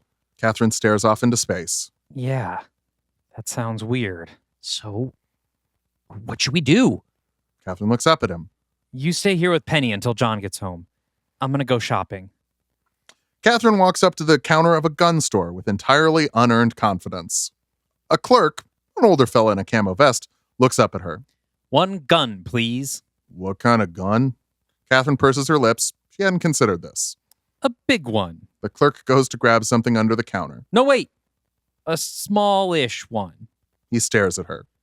The biggest small one you have. Something that fits in a purse. Clerk reaches under the counter and sets down a big Magnum revolver. I don't know guns and wrote this scene in the lobby of an airport. I don't want to Google types of guns on airport Wi-Fi. Magnum is the big small gun you get in video games. Yeah, that's what I was thinking. Yeah. Resident Evil 4, the Magnum's the zombie destroyer. You think that will fit in a purse? If it's a big purse. Catherine looks at her bag, then at the gun. It'll fit. She reaches inside and pulls out a wad of $100 bills. Will this cover it? The clerk counts it out. Should be fine. We'll get started on the background check. Should take about a week. Catherine looks over her shoulder. Coast is clear. What if we skipped that part? Clerk blinks at her. I don't skip that part. I'm just feeling really unsafe lately and would like a little protection as soon as possible. Have you considered talking to the police? Catherine scowls, offended. I would never talk to the police. About your safety. Oh, yeah, also, no. Please, what can I do? I already told you it's no. You're holding up the line. Catherine turns around to see Lewis behind her. He drops a much larger wad of money. I can't believe you don't remember her. You started doing her background check last week. The clerk thumbs through it. His eyes bug out of his head. I don't skip background checks, but I can let you into the back end of the firing range. Get a feel for it. Come back next week. They both frown. Oh, also, I'll be going to lunch in 10 minutes. Scout's honor, you're not just going to leave with the gun while I'm gone. Okay? Catherine nods. Of course. Thank you, fellow law abider. She grabs the gun and walks around to the door behind the counter. The clerk holds it open. Lewis follows her. How are you so bad at crimes? Out of practice. Be cool. We go to the gun range. Catherine is firing rounds at a target. Her aim is bad, and that's being generous. Lewis stands behind her. Both have the big earmuffs on. So, what's the plan? Catherine struggles to reload the gun. Victor has a kid a little older than John. I'm guessing that's where the flute fucker goes next.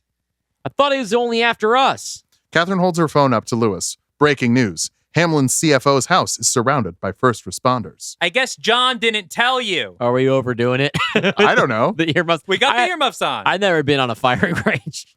It's loud. Yep. Did he tell you? Catherine fires again. Lewis jumps. Her aim is improving slightly. A bullet grazes the white section of the target paper this time. So you're going to let him know? Send the police? Not exactly my plan. She fires again. One of the shots finally hits the target section in the lower torso. You're not really a crack shot. Catherine bites her lips and shrugs. Close enough. Okay, so, stakeout? Catherine sets the gun down and goes on her phone. I'll find a sitter. We're on the city streets at night. Catherine sits in the driver's seat of her car. Lewis is in the passenger. The lights are off. Catherine is looking out the window intently. Lewis reaches into his pocket and pulls out his weed pen. Nope. It's just vapor. Don't fuck with my milk, Lewis. Lewis puts it back in his pocket. The two sit in silence for a beat.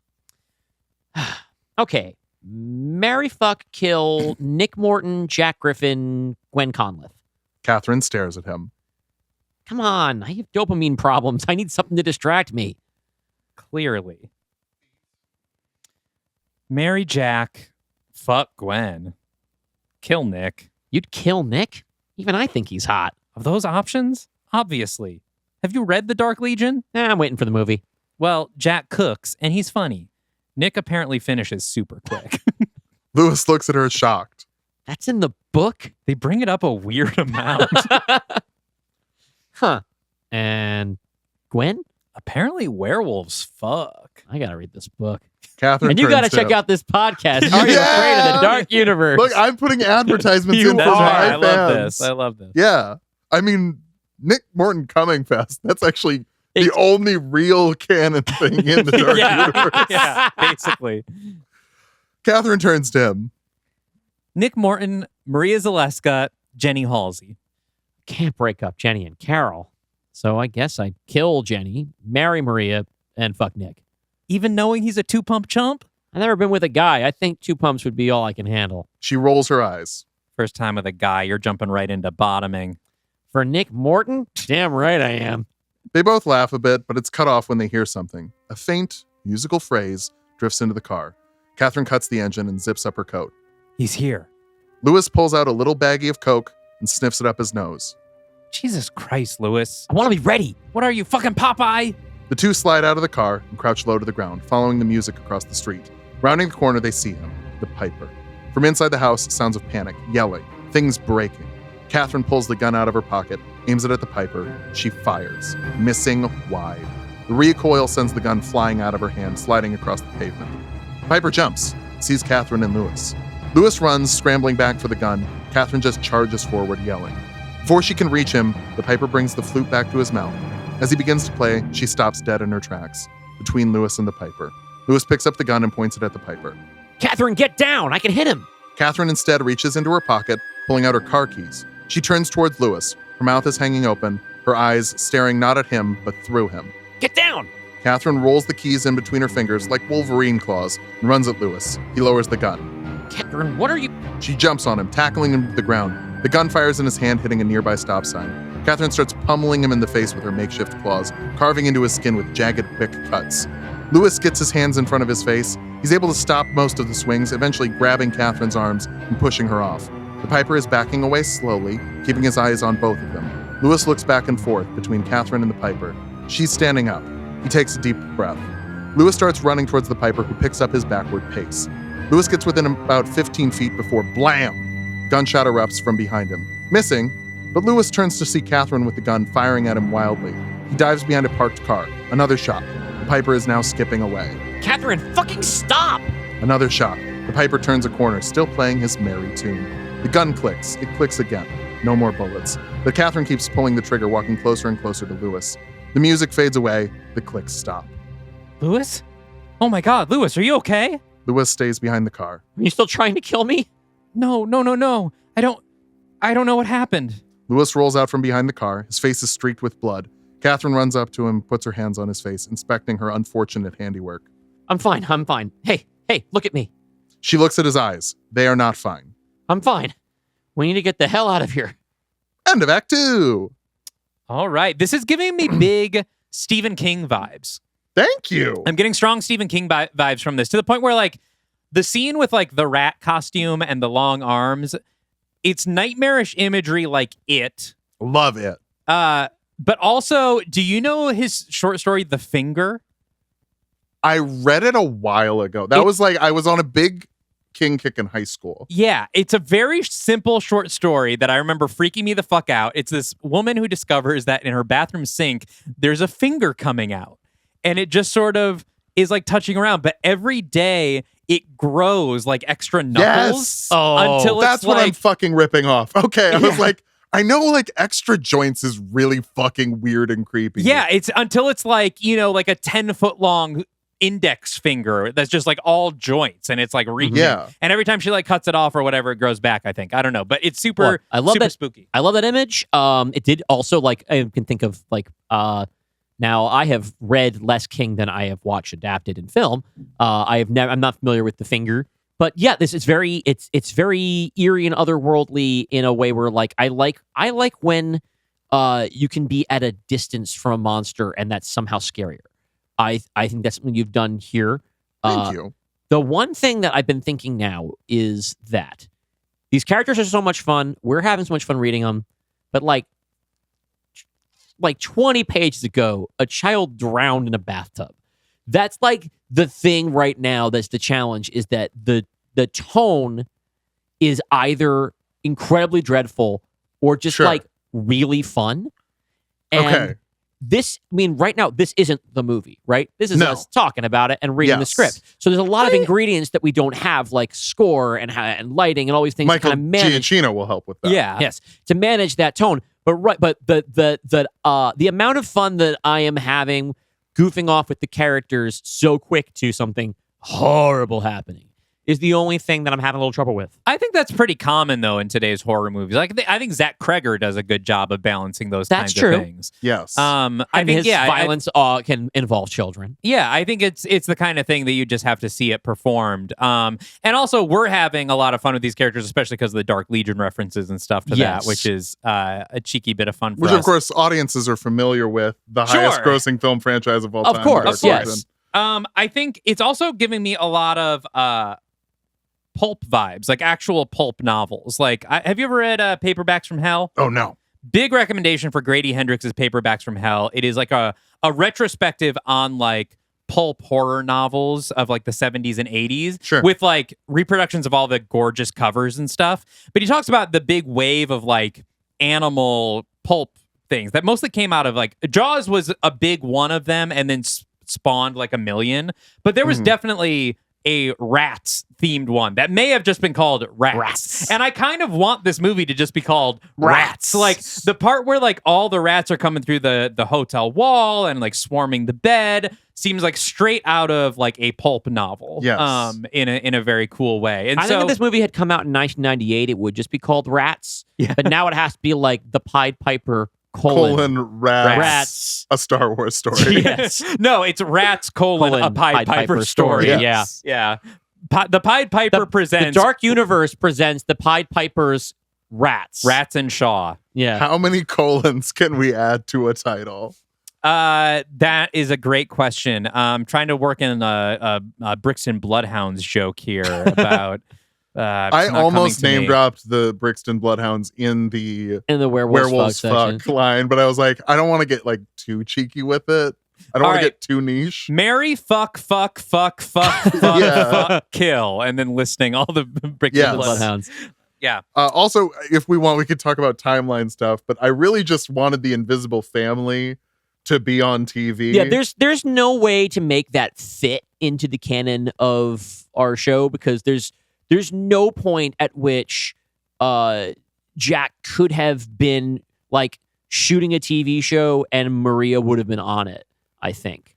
Yeah. Because there's no point in Maria doesn't meet him until after the time jump. Yeah, he's a celebrity chef. They meet and I don't think he ever sets foot back at like home. Because they go directly from there to Dubai for the plot of The Invincible Man's Revenge, and then we go right from there to Death's Door. So, and if you're just here for me, thank you. Thanks for putting up for this. One thing that I worry about for this episode, it's a great worry to have, is like, wow, hopefully we got a bunch of new people checking it out because of Tulok here, and then we're just gonna like scare them away with a bunch of references to this show. But hopefully, what it's done is whetted your appetite to check out more of our stories. We haven't just done Inside Baseball. We also killed a lot of kids. That's true. So we're roping in That's bring people back. You know what? They were a little bit put off by the references to fake movies that they haven't heard. All these dead kids. Honestly, that's what the people want. If we just replace the references to Maria, then this can easily fit in the time jump. Yeah. Yeah. With the references, it is hard, but who cares? That's fine. We're not going to be fussy about it. Okay. At the end of the day, it's just a show. We should really just relax. I just want them to know that I know. Yeah. Yes, that he is a real fan. He didn't just read the wiki. There's not enough. I was trying to check some things on the wiki. Some of the wiki pages are not filled in enough. Jonah, Jonah, I know you're listening. We're very grateful for the people, mostly Jonah, who have worked on the fact that you have a wiki is crazy. It's a lifelong dream come true. It's amazing. Whoever does edit the wiki, you are we love you. God's greatest child. Okay. I told Jonah, by the way, I was on the our sister show has to do a Spider-Man, I think. And I pitched a movie and said, oh, by the way, this movie also has a Will Smith rap over the end credits, and you can read all the lyrics on the wiki, knowing that Jonah is the one that writes all of it. And Jonah went ahead and did write a Will Smith rap for the end credits and put it in wild. The wiki. So that is actually wiki wild. It is wiki wild. Yeah. Fuck. Okay. Perfect. Do we want to talk anything more until we get to Act 3? I think we can get into Act 3. We're in a new hotel suite. John paces the room on his phone. A news report. First responders at the home of Hamlin's COO. Cuts to a commercial starring John. What is the Hamlin promise? It means a better life for you and your family. John turns off the TV. Exterminators tap the wall with various devices. I'm not an exterminator. I don't know what they're called. Catherine and Lewis storm in, breathing heavily. John looks up at Lewis's bleeding face. Jesus, Lewis, what happened to you? Did the rats find you? Not exactly. I like how you've kind of, by mentioning devices, you're kind of painting a picture of these exterminators like the Ghostbusters. They're going around with PK meters. I mean, the Ghostbusters are exterminators. Yeah, Like, they are. Bite your head up. Cockroach, bite your head off, Bite your man. head Oh off, my God, yeah. my favorite line from the movie. Yeah. Okay. Catherine tosses the empty gun on the couch. We found the clown. John jumps back, seeing the gun. You have a gun? The exterminators turn and look at them. John takes a breath and opens up his wallet, handing them each a $100 bill. I'm assuming discretion is important in your line of work? The exterminators look at each other. It's not that important. He sticks his hand back out. I'll mail you a check. Are we clear? No signs of any rats, rodents, or bugs. You're good. Then you're good. Please. He gestures towards the door. You know, normally there's a tip in addition to the bribes. I will mail you a check. They shuffle out. John snaps back to Catherine. Why do you have a gun, Catherine? Catherine shrugs. I didn't think I could kill him with my bare hands. Lewis touches his bleeding face. You might be wrong about that. Catherine walks over and hugs Lewis. I am so sorry. I have no idea why I did that. It's the music. When he plays it, he gets into your head. It's like mind control. We'll be more careful next time. John looks up at them confused. Hello? Hi? There isn't going to be a next time. There shouldn't have been a first time. If you know who's doing this, you should be calling the police. I talked to the police. They did what they do. Sorry about all that. We'll write it down in our little book. Hope it doesn't happen again. John pinches the bridge of his nose and stands up, walking over to Catherine and Lewis, putting a hand on each of their shoulders. You two need to stop. You're not thinking clearly. What if you'd been arrested? What if you'd been on the news? What if the shareholders find out? Lewis, that's not what I'm saying. Catherine pulls his hand away. No, that's exactly what you're saying. You don't care that your son is dead. You don't care that I keep getting attacked by rats. You just care that this looks weird. It violates the perfect image of your perfect little Hamlin family. Both of you are endangering yourselves. This is endangering. John picks up the gun like it's a used tissue. There's a reason our stores keep these locked up from the customers. Oh my God, guns are just as dangerous as toothpaste? Lewis, shut the fuck up. The only thing that stops a bad guy with good breath is a good guy with good breath. Penny starts crying in the other room. Catherine walks out to tend to her. Lewis, I need you to be on my side here. What side? The side that does nothing while we all get eaten by rats? The side of normalcy, sanity. Catherine hasn't been handling this well. Lewis scoffs. Is there a good way to handle your kid being eaten by a rat? If you stop indulging her, I will consider making an additional contribution to your campaign. Oh, you'll consider it? 15 million. Lewis pauses. In addition to the first 8. You're bribing me. Get your face fixed up, talk her off the ledge, and come to the Nutcracker tomorrow night. That's it. Then yes, I'm bribing you. Back on the city streets the next morning, Catherine steps out of the hotel wearing a big, heavy coat. Her breath hangs in the air as she looks around, unsure where to start today's investigation. As she turns her head, she's startled by Gary. I'm here to give you an invitation. His eyes stare forward through Catherine. His mouth never fully closes as he speaks and hangs open while he waits. An invitation to what?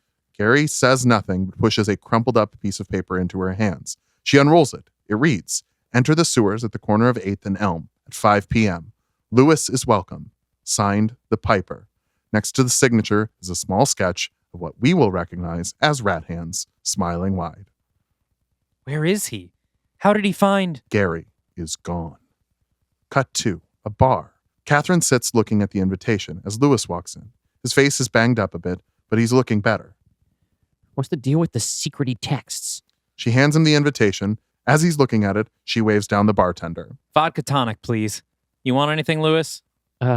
Just Diet Coke. Catherine's shocked. He ignores it. We're not going, right? This is obviously a trap.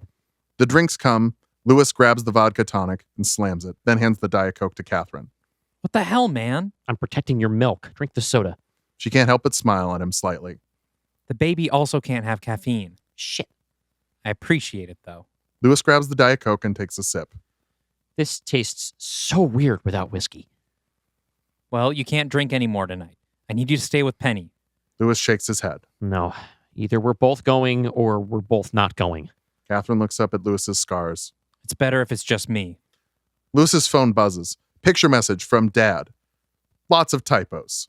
Had the graphics team whip this up. A Milk Toast Super Pack logo in red, white, and blue reads, Center for American Freedom Pack. What about giving this to the police? There's a lot more weird shit happening. Maybe not Brazil level yet, but they could send it up the right channels. Every minute we have to wait is another minute Penny is in danger. I promise I won't let anything happen to her. But you can't promise that. You don't have a magic flute. You don't have a million rats. You're a little outgunned. And you're not? How do you know he's not going to just kill you? Catherine shrugs. If I don't call you before midnight, I want you to pack Penny up and take her far away from here. Promise? No. If I don't agree to that, you can't go. She studies him. He pulls his hair back a little bit in frustration. You'll do it. I know you will. You're a good guy. No, I'm the worst guy. If you leave Penny with me, she'll be on the news as the first preschooler to go in a K-hole. If you let my baby do drugs, I will haunt your ass. And not in a, oh, the ghost is a sad metaphor for loss way. Exorcist style. Crucifix through your dick. That's a demon, not a ghost. Whatever, nerd. This also does imply that the Exorcist film exists in the dark Here's the universe. thing. I think it can, though. I guess Pazuzu exists, but Pazuzu's from The Exorcist 2. No, he's No, from the this is Exorcist the first 1. one. Oh, is it? Okay. Yeah. And I don't think they name him, though. Yeah, Damien Karras is... Yeah, Which is a coincidence. He's There's just a coincidentally named coincidence that Damien this Karras. guy's name's Father Karras. We can come up And with Father another Dyer. ghost reference. Yeah. No, I think it's fine. It's okay. fine. Okay. I was gonna. That was Kate. I had Kate read this too, and Kate was like, "You can't do The Exorcist." I'm like, the two awkwardly smile at each other. So I can't talk you out of it. Nope. Then why am I here? Catherine shrugs. I got a few hours to kill. If I go home and see Penny, I'll lose my nerve. Really just wanted to spend some time with my third favorite kid. Lewis laughs and raises the Diet Coke and a toast. Well, here's to my second favorite mom. Catherine smiles back and grabs a glass of water to toast with. As they drink, she stops smiling and looks into the glass. You know, your dad didn't message me until a few months after your mom died. Lewis stops smiling. I would get why you hate me if you thought there was an overlap. I don't need to hear any of this. Relax, I'll spare you the gory details. Honestly, I think he just didn't know how to be alone. So why do you pick him? Surely you had other wealthy suitors. Catherine shakes her head, milling it over a little bit. I mean, he's a Hamlin. Nobody has more money than him. But it's not that. He really wanted to talk. Not unusual. Most men call a sex worker when they need a therapist. But I could tell there was something he wanted to say, but wouldn't. Eventually, I found out that thing was your mom. Once he started talking about her, it was like the floodgates opened. Gory details. I don't need to hear about your floodgates. She hits him on the arm. Don't be gross. The way he talked about her was so sweet. Honestly, I learned more about her in our first few meetings than I did about him. Where she grew up, what she liked to eat, her favorite songs, how she slept with a foot out of the covers to keep cool. That was insane. Right, because that's how the monsters get you. But that's how she did it. And he painted this full portrait of her in my mind. It made me miss someone I never even met. Lewis wipes a tear away from his face and takes a drink. This is weird. But I think she would have liked you. Catherine bites her lip and her eyes well up. Shut up. Don't say that. I'm serious. You really mean it? Yeah. Would be a weird family dynamic, though. Well, I would never want a weird family dynamic. That might upset my son, who's 2 years older than me. 20 months. Don't round up. So, do you love my dad? Catherine thinks on this. No. I don't think he loves me either. I think we both love your mom and can comfort each other in the meantime. Weird. It's weird. But it actually kind of makes more sense for me. I never thought I'd end up with a man. Lewis looks a little surprised and impressed. My stepmother is a lesbian. I think I've seen a few movies with that title. Your stepmother is bisexual, but skews sapphic. Well, I've seen one movie with that title, but it was a little too wordy for me. I like when they skip to the action. Catherine checks her phone. 4:30. Speaking of, I have a date in the sewer. Wait, Lewis reaches into his pocket and pulls out a pair of. Did we get an ad sponsor for this segment? Yes, For this the is headphones, the brand? Shure. That's the mics we're using. So Okay. yeah, sure. That might. I have Raycon ads, so that might be competing, but it's fine. Takes out a pair of headphones and tosses them to Catherine. for the music. On a city street, it's nearly empty, save for a few unhoused people pushing carts and hiding out from the cold in makeshift cardboard shelters. All the buildings are abandoned, most notably a huge empty lot. A disheveled sign reads, Hamlin Superstore, opening 2018. Red graffiti adds a knot before the opening. Catherine puts the headphones in her ears and walks towards an opening in the sidewalk. The road has been broken, making a slightly wider entrance to the sewer than normal. She steels herself, then slides down on her belly and into the sewer. It's almost pitch black, with no light filtering in from the street above. Catherine pulls out her phone and sets the flashlight on, revealing the first pathway of the labyrinthian sewer system. She reaches back behind her and pulls out the gun, holding the flashlight with the other hand crossed one over the other. We'll say she's a gamer, evoking Solid Snake's CQC stands for Metal Gear Solid 3 Snake Eater, because that would be cool. Yes, it would. A lost reference for me, Metal Gear Solid for Dylan. I You really came with treats. I listen to the podcast. I have treats for you. I have treats for the audience with rat That's right. bands. We've never been more pampered on this show. Yeah. Someone's gunning hard for the number one slot in the next listener poll. There's never going to be another listener poll. There should be, because I can't be on the old one. She taps a few buttons on her phone, opening the music streaming app. We definitely got a couple million from it. I work for one of them, so it's that one. That one. And begins playing Suck My Left One by Bikini Kill. The echoing, dripping, and scurrying sounds are immediately and sharply replaced by thrashing guitar and drums. As she moves through the sewer, the light from her phone casts massive shadows of rats onto the walls. They ignore her, but she can't resist kicking one hard, sending it flying against the wall. Another tilt-shift shot reveals the piper behind her, sliding into focus. We see him playing the flute. She continues to walk forward. The piper looks at the flute, confused. He brings it back to his lips, plays, then stops again. Tighter shot on the piper. Turns his head and hears the faint echoes of Catherine's headphones. He sneers, reaches into his pocket, pulling out a bit of sheet music and a pencil, scribbling on it a bit, then throwing the pencil at Catherine. Hey! Catherine swivels around and fires a shot at the piper. He ducks into a tunnel.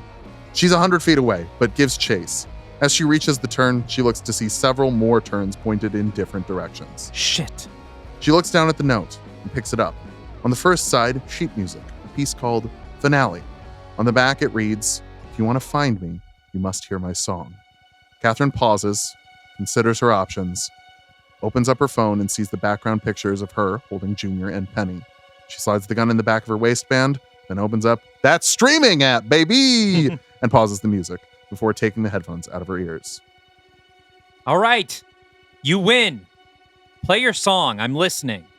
Her voice echoes for a second. She waits, listens. Then music begins to bounce around the corner. Her eyes go blank. Her mouth hangs open. She walks forward. The piper plays his tune in a domed area on the end of the sewer. Behind him is a music stand, an empty chair with a portable TV on it, and a small cot. Inside the cot are two skeletons, one larger, the size of an adult woman, the other tiny. The bones of a dead infant. Catherine mindlessly walks forward, her phone hanging limply in her hand, casting shadows behind her. The music stops. Catherine comes to, sees the piper, and a 15-foot wide river of flowing shit water between them. He holds the flute just below his lips. Don't reach for the gun, and I won't play anything. My weapon is holstered. Put yours away, too. The piper nods and sets the flute on the chair. I'm really sorry the rats hurt you. You seem like a nice person. Catherine scoffs. I'm a good person. You just want me dead. Makes sense to me. I don't want to kill you. I was never trying to kill you. Just your kids. Catherine looks at the shit river, measuring it in her head. They're children. What did they ever do to you? Nothing. Children can't be guilty, so they can't be justly punished. Parents are the ones who need punishment. It's their job to protect their children, Fuck you. guide them, and provide for them. The piper looks at the tiny bones on the cot. That was my failure. Though I wouldn't say it was entirely my fault. What are you talking about? The Piper grabs the portable TV and turns it on. An advertisement for Hamlin Superstores plays with John Hamlin standing in front of his employees. A better life for you and your family. That's the Hamlin promise. He promised. Catherine's eyes go wide. Small tears of rage trickle down her cheeks. A commercial? You killed my son because of a fucking commercial? Thousands of people die every year from hunger. Children die hungry. Nobody cares. Your husband makes that happen. He sells groceries. And throws them away. Locks up his dumpsters so nobody can steal his garbage. Destroys neighborhoods so only his stores stand. Cuts wages so his employees can't leave. Lobbies against school lunches and food stamps. I've killed 3 people. How many people do you think have died because of John Hamlin? If I'm a monster, what does that make your husband? So kill him. Why kill my children if children don't deserve to be punished? The Piper looks to the bones. Because I know there's no greater punishment than losing a child. Catherine swallows hard, reaches for the gun. He spots it. Honestly, with your shooting, I'm not that worried about you hitting me. Still, The Piper reaches for his flute. Catherine pulls the gun fast. It's a Wild West shootout, as the Piper brings the flute to his lips. She doesn't aim the gun at him, though. Instead, she puts the chamber next to her ear with the barrel pointed at the ceiling, then fires. The gunshot rings out, deafening her and replacing all sound with a high-pitched ringing. The Piper ducks at first before realizing what she's done. He can't hide that he's a little impressed. Catherine runs towards the river of shit, firing her remaining bullets wildly. They miss. She jumps as far as she can, getting about halfway across the water. It's not flowing quickly, but it's heavier than she thought, pulling her down. She struggles to reach the surface and push forward, spitting brown water from her mouth as she does, gagging and choking on the smell. The Piper turns to leave, but keeps an eye on her. She gets close to the other side, constantly getting pushed back underwater. Eventually, she doesn't come back up. Piper stops. She still isn't resurfacing. After a few seconds, he runs to the water and dives in. The Piper swims through brown water and sees Catherine being pulled away, out cold by the stream. On the outside of the sewer, the Piper drags an unconscious Catherine out of the water, up a small hill and onto the sidewalk. You know the sidewalk that's like right next to where a sewer dumps out? yeah. This is movie sewer logic. It's fine. There's actually, I think, one of those out on Rockaway. Oh, So, I I've actually been there. put Rockaway was Yeah, this originally is near Rockaway Beach. Yes, we could hitch a ride there. He yells. We need help. Call an ambulance. Catherine is blue in the face, the winter air freezing and crystallizing the dirty water onto her cheeks. The Piper begins compressing her chest. It only takes a few seconds for her to spit up a mouthful of water, then vomit for a few seconds. She looks up at him. You saved me. I never wanted to hurt you. They stare at each other for a moment as Catherine catches her breath. As soon as it's caught, she leaps at him, hitting him hard in the face. The Piper flies back, spinning onto his stomach. You motherfucking She kicks him in the ribs. goddamn She stomps on his back. piece of shit. The Piper screams in pain. She slams a knee into his back, pinning him to the ground, then grabs the back of his hair and slams his face into the sidewalk. You took my son from me. You killed the sweetest little boy in the whole fucking world. She slams his face again, then pulls his head forward, grinding his nose and teeth against the pavement. The Piper coughs up blood. Catherine begins raising her arms in the air and slamming them down into his neck, head, and shoulders over and over again while screaming. This continues until Officer Chuck arrives on the scene, pulling her off of the Piper. She screams in protest, then cut to the interrogation room. Catherine is wrapped in a big blue blanket, face still looking a little blue, and handcuffed to a chair in front of the table. Officer Chuck walks in holding a file. Good news and bad news. Good news, he died. Bad news, he died quickly. You know, I never say this. Are you sure you don't want to wait for a lawyer? Catherine shakes her head. I'm good. Well, the good news is your Piper is confessing to everything. All the magical shit in the world, it's honestly been kind of hard to pin these weird crimes using traditional methods. Bad news? Half a dozen witnesses, including yours truly, saw you beating the man to death on the street. Catherine laughs. So he admits to being a magical child killer, but I'm in trouble for stopping him. You're not allowed to murder murderers. It's vigilantism. You need to call the cops. So you can do nothing. Come in afterwards and say you'll get him next time. Chuck shrugs. Do I get a phone call? We're going to cut between the police station by the phone and John in the living room of a hotel suite. Catherine, what's going on? I caught him. For real this time. Are you okay? I'm covered in 10 pounds of shit and a few pints of clown blood, but I'm good. Jesus Christ, Catherine, I told you to wait. Catherine groans. I know. Long story short, they caught me catching him, and I need you to come bail me out. Not sure how much if I don't want to spend the night in jail. No, Catherine, I'm not coming down. What? I told you not to do this. If I come to the police station and a reporter catches wind of what you did, think about that. John, I caught our son's killer. That's a good thing. Yeah, of course. John looks over at a news report on the TV. Pied Piper, apprehended. I just need there to be a little distance between him being caught and sneaking down to bail you out. I'll come get you tomorrow morning. John, I swear to fucking God, you get down here. John hangs up the phone. Lewis walks in, slicking back his hair with a bit of gel. What's going on? She caught him? John whips around, feigning a smile. Yes, she's pretty impressive, huh? Got out with a few bumps and bruises, nothing major. But they're going to keep her down at the hospital tonight to make sure. Great, let's head down there. What hospital?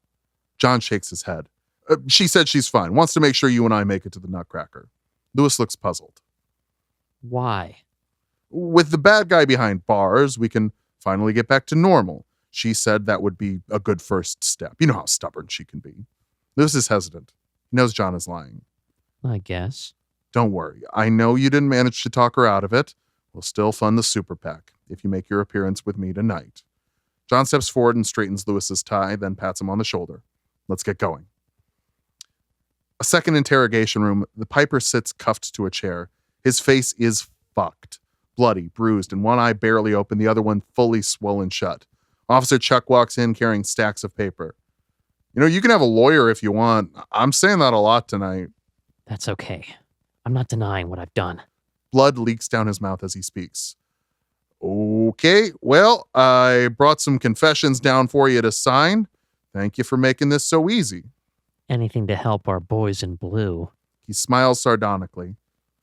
Okay, well, basically this is just all confessing that you, acting alone, used your magic flute to kill Jonathan Hamlin Jr. and Grace Sanderson. You attempted to kill Penny Hamlin, Lewis Hamlin, and Cameron Fredericks. There's also a slew of various trespassing, public disturbance charges we'll waive for full confessions on the previously mentioned crimes.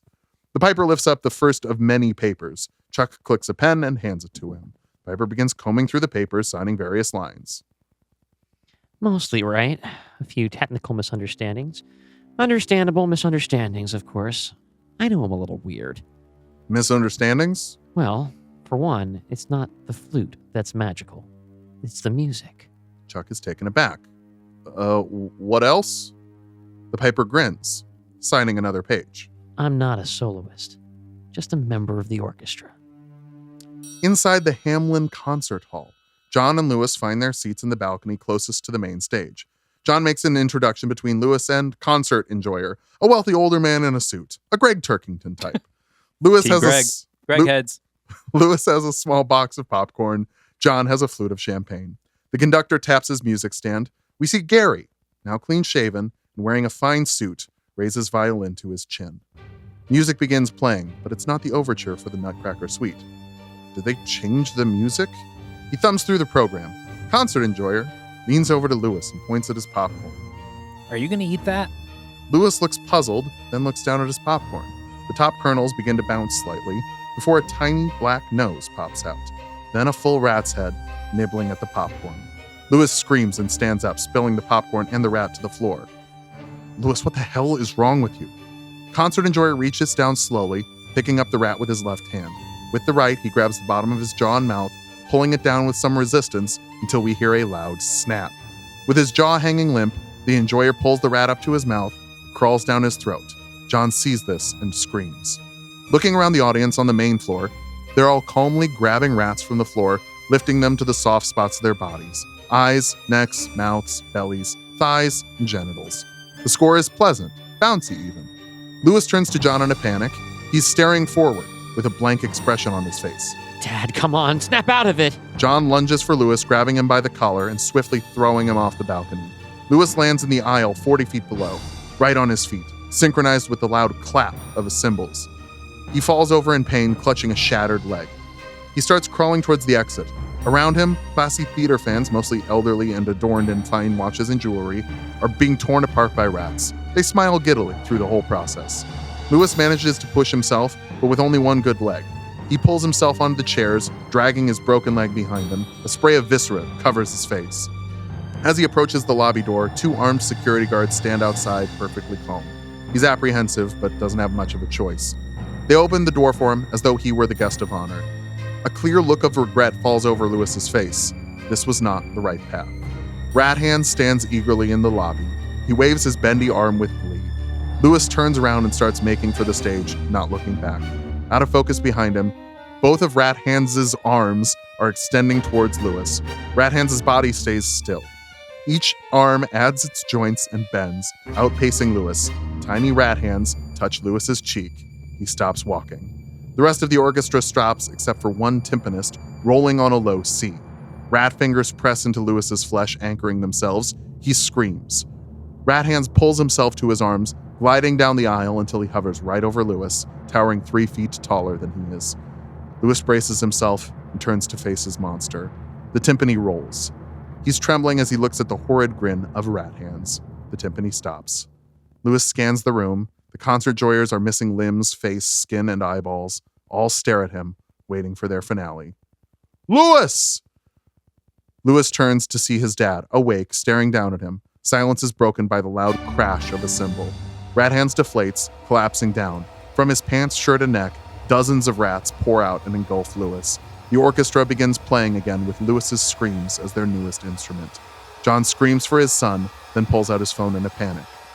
Back at the police station, Officer Chuck is watching the piper sign his confessionals. The piper is whistling the same finale that's being played at the concert hall. Also, important to me that when we do make this movie with the money that we're going to do, we write finale as a music piece first so that that note he leaves for Catherine is written on actual sheet music for finale. Oh, of course. Oh, great, We'll do our due diligence. And I like that also. Can't believe I wasn't thinking about it when you mentioned Michael Giacchino as the director of this movie. Naturally be great for a composer to direct this movie. Yeah, that's what I was thinking. And someone has to score this episode, so fuck you. Yeah, you've kind of put me into a corner. I do have to score the episode. Except I mean I'm telling you what instruments are doing what sometimes, so that's actually helping. So wait, you're saying there are accomplices? Chuck is interrupted by his radio. Mass casualties at Hamlin Hall. All units respond. Chuck glares at the piper. Do you have something to do with this? The piper looks up at Chuck and changes the tune he's whistling. Chuck stands up straight, his mouth slacks open. Down the hall, Catherine is being held in the first interrogation room with another officer, in handcuffs holding her to the chair. She's resting her head on her hand, but snaps to attention when a gunshot echoes from down the hall. Back in the piper's room, Piper rubs his wrist, sore from the handcuffs, still whistling. The sound of officer footsteps in the halls are getting closer. He picks up the police radio from Chuck's dead body, presses down the talk button, and begins whistling into it. The footsteps stop. Back in Catherine's room, the whistling comes through the radio of the officer. He stands up. His mouth hangs open. No, fucking... He walks over to the wall and smashes his head into it. Bits of plaster stick to the blood opening in his forehead. He smashes his head into the wall again. The dent gets bigger. Fucking stop it! Wake up! One final windup, he sends his head crashing through the wall, then collapses onto the floor, top half of his head fully caved in. Catherine pulls at her handcuffs in a panic. Rats spill out of the wall like a pipe burst. The door opens, the piper walks in, surrounded by officers with vacant expressions. Still whistling, he signs, "I'm sorry," and walks out with the rats and police in tow. Catherine screams at him, shaking her chair and the table in front of him. Back at the concert hall, John has managed to get down to the ground floor with the help of movie magic. Lewis is dead. Face and throat completely gone. He's a meaty skeleton covered in rat bites. The orchestra has also left. The room is quiet as John weeps, holding the corpse of his son. Silence is broken by the sound of whistling over a radio. John looks up and sees a group of 5 police officers walking over to him. Please, you have to help my son. He needs... John is cut off as each officer draws their gun and empties their clip, shredding him in seconds. Back in the hotel, in a nursery, Piper continues to whistle into a radio as he approaches Penny's crib. Penny Hamlin sleeps inside. The Piper reaches down, scoops up the baby, and bounces her gently. One final shot of Catherine screaming as she tries to break free from the handcuffs. Credits. Mid-credits scene. Catherine Hamlin sits in the back of a limo with 2 mysterious shadowy figures. You sure you can find him? Trust me, money is no object. Oh, you've come to the right person. If you need to find a rat, Rebecca Judd of Kill Your Darlings leans into the light. you need a cat. Post-credits scene. Or a snake. A second figure leans forward. This time it's Dr. Carl Stoner from... Great. We brought back. We finally did brought it. back Dr. Carl Stoner.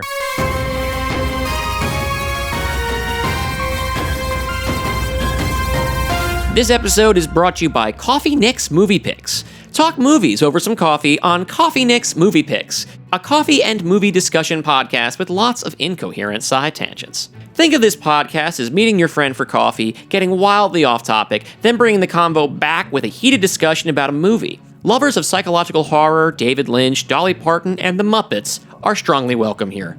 Follow Coffee Nick's Movie Picks on Instagram, or just search for the show's name wherever you find podcasts. That's Coffee Nick's Movie Picks! Coffee Nick's Movie Picks! Coffee Nick's Movie Picks! Okay, back to our show.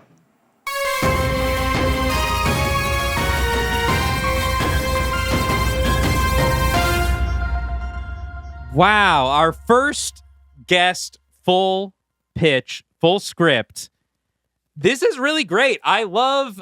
I mean, obviously a bleak as fuck ending. Yeah, it doesn't get much like it's almost like you've done the horror movie thing of you've created like the darkest ending, and then I mean, I guess it's a little bit different because sometimes in like a slasher movie you will get the dark ending and then like a little like, oh, it's over, and then the hook of no, it's not. At this point, it follows a more traditional sort of thriller thing of the villain gets caught, but that's the plan. Yeah. You know? But this time he doesn't have to even, he doesn't like even escape to complete his plan, really. He does it. He commits the final murder from jail. So I originally, in thinking of this, I was like, I have like character Bibles for the characters in my head. And I was like, okay, sequel, Catherine is chasing the Piper again. And like, it's gotta be on site. You know, like she's like, I'm gonna fucking kill you. No, like anytime they meet, there's no like reconciliation ever. There's no, oh, we reluctantly have to work together. Like the world is ending. She can kill the Piper or save the world. She kills the Piper. Mm-hmm. And I was like, okay, so I think what I'll do is I'll have the Piper doesn't go get Penny. Like she has Penny, and she's also got to balance like protecting Penny and going after the Piper. And then I'm like, oh no, but it'd be so much better if the sequel was Catherine has to go get her baby from the Piper. Yeah. And I like that too because we've established that like, all right, so let's talk about the Piper, his motivation, and how he got here. Yes. Right? So he's somebody whose child, I guess we were to infer that his child probably starved or died of malnutrition in some way. Yeah. And now that makes sense for him to his justice is he's killed these other kids, but also like the idea he gets a new daughter at the end of this, right? Yes. My big thing with this character is that, and again, this is probably more a consequence of the structure of our show and how bare bones the scripts have to be. You have done what I always do, which is prioritize the fun character beats and like leave room for, we probably need more plot. Sure. Right? Which is, I don't feel like we set him up particularly well in this draft as like, we being the pinkos that we are, you don't need to kind of explain to us the idea that, oh, this rich entrepreneur who owns the grocery stores is complicit in, not doing more about food insecurity, etc. But I feel like that has to be more of what the movie is about. Well, no, I think I think what we're missing right now is just specificity.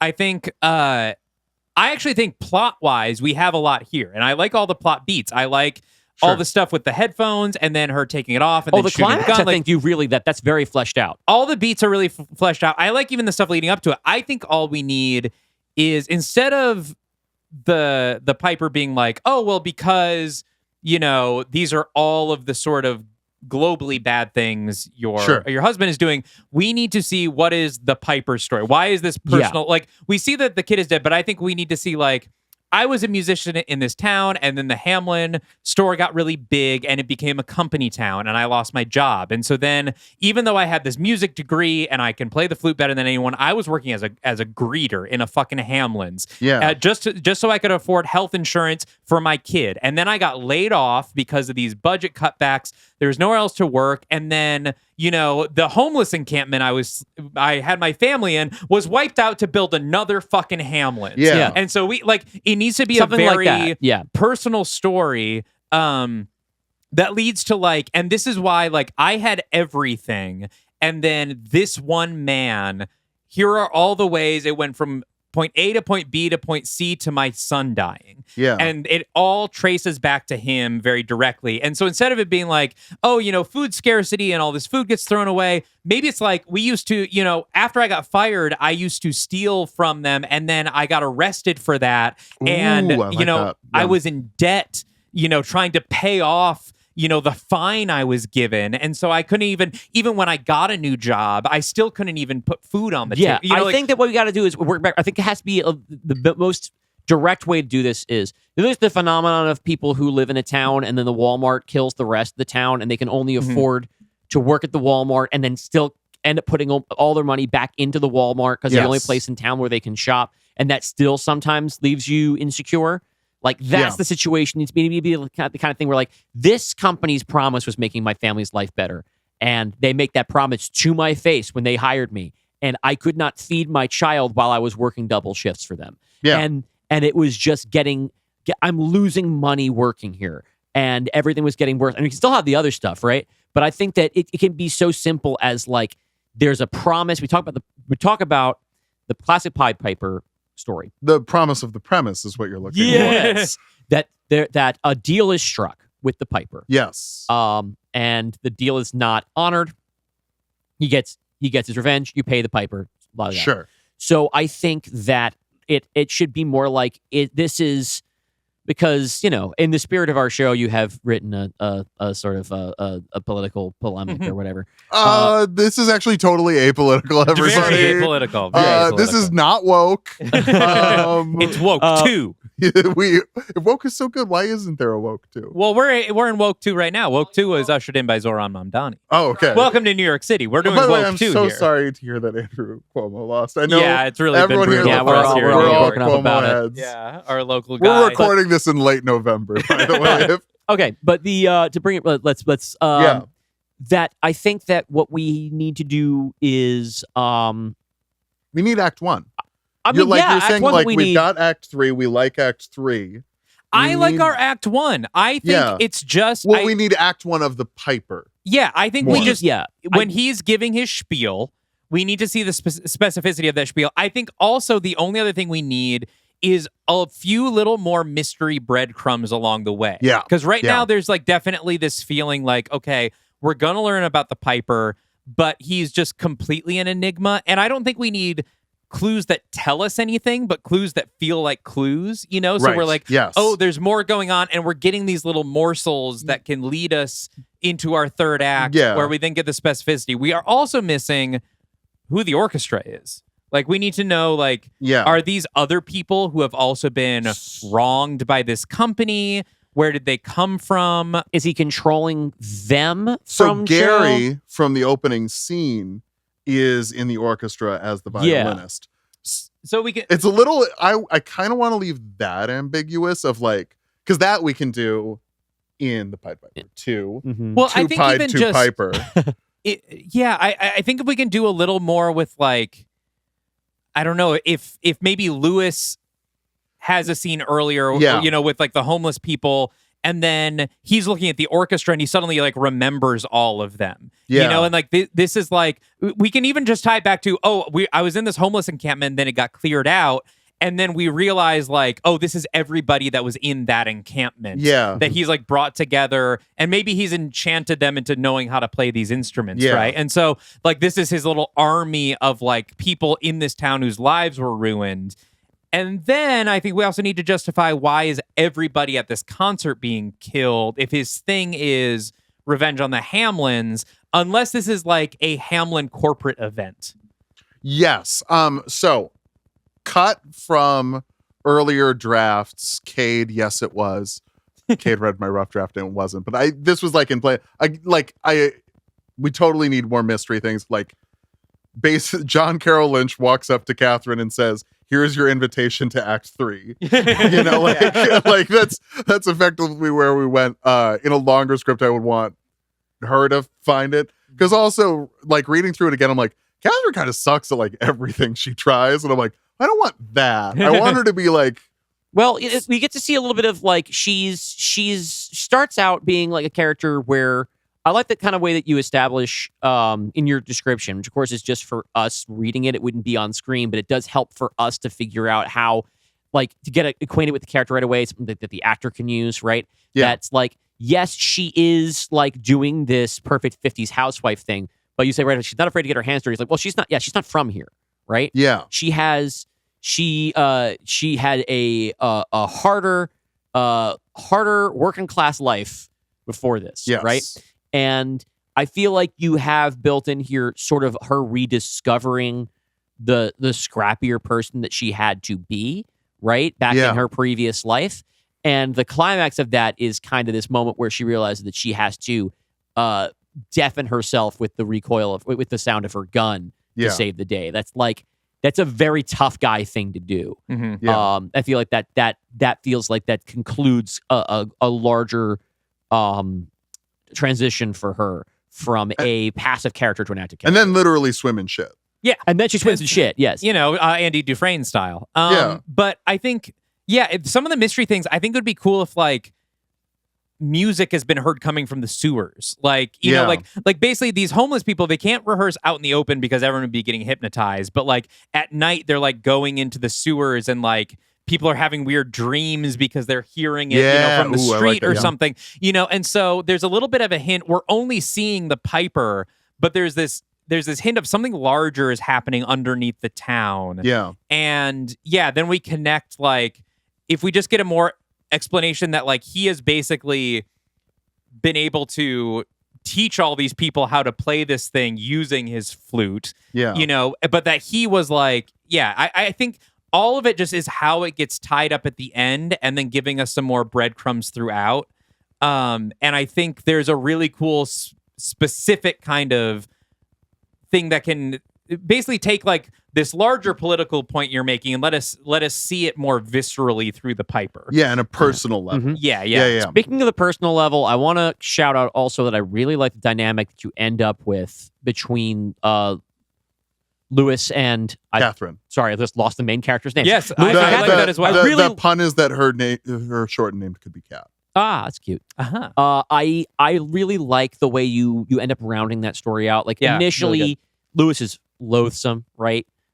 Slicked back hair, itty bitty jeans, real piece of shit. Slops him up real good. Yeah. He that ends is up in being the script, by the way. Lives for New Year's Eve. He has slicked back hair at the beginning to identify that he is a piece of He shit. is a piece of shit, but and then at he the can end, change. Yeah, but then he gets gets it disheveled back at the up there. funeral, Yeah. apologizes, he's not a piece of shit anymore. Yeah. And then at the end, even though he realizes his dad is lying and that Catherine isn't okay, he slicks back his hair and goes to the Nutcracker. I think Penny thinks that people can't change. I'm worried Penny thinks. I'm worried Penny thinks that people can't change. But, like, the idea of you also have to add some complexity. The only time where John Sr. gets to be, like, fully human is in that conversation. Yeah. And, like, there's not really room in what you have right now to fill him out in person. But I appreciated this idea of, like, no, these are two people who are sort of bonding over a third party. Like, I like the idea of her falling in love with John by proxy. Yes. Right? And I like that was, like, something that allowed all of this ice to thaw between Catherine and her stepson.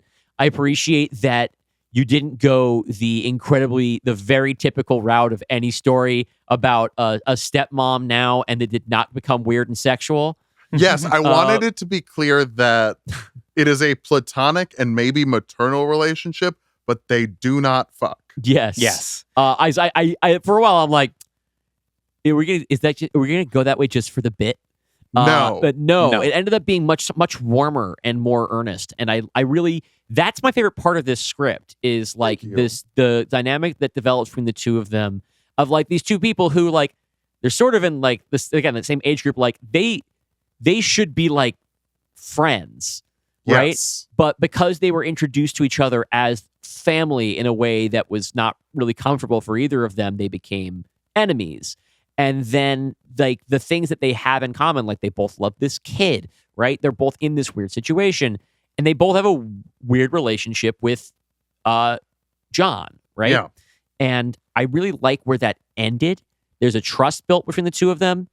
It's a drag that's the last they see of each other, but that's part of it, right? Like when Catherine's going out for revenge in the presumed sequel, she's no longer just avenging her son, her youngest. Yeah. She's going to be trying to avenge Lewis as well. Yes. I think the only other note I have is I've been thinking about the concert goers. Mm-hmm. And because, the one thing we learn about the Piper is he wants Catherine to live because she's innocent, but then he seemingly murders all these innocent people. And so like I said, earlier draft, it wasn't an earlier draft. Yes, it was, Cade. It wasn't, but clarifying that this is a Hamlin Christmas tradition for the Hamlin executive team. Gotcha. I think Hamlin executives and also like the store managers of all the like stores nationwide, they fly them out. And then I think John should live. Because if the Piper's whole thing is like the most painful thing is watching your children die.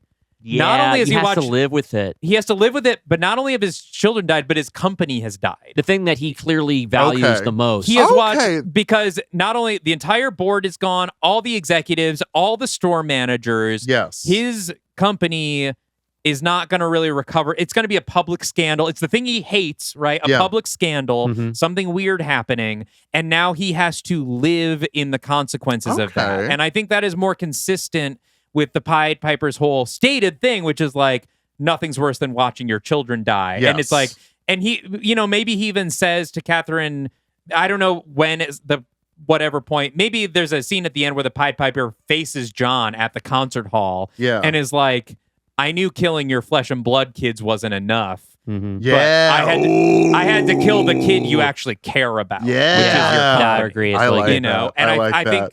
I think that combined with the story, I think everything is here. I think we just need that stronger push behind the Piper's motivations to really wrap it all up.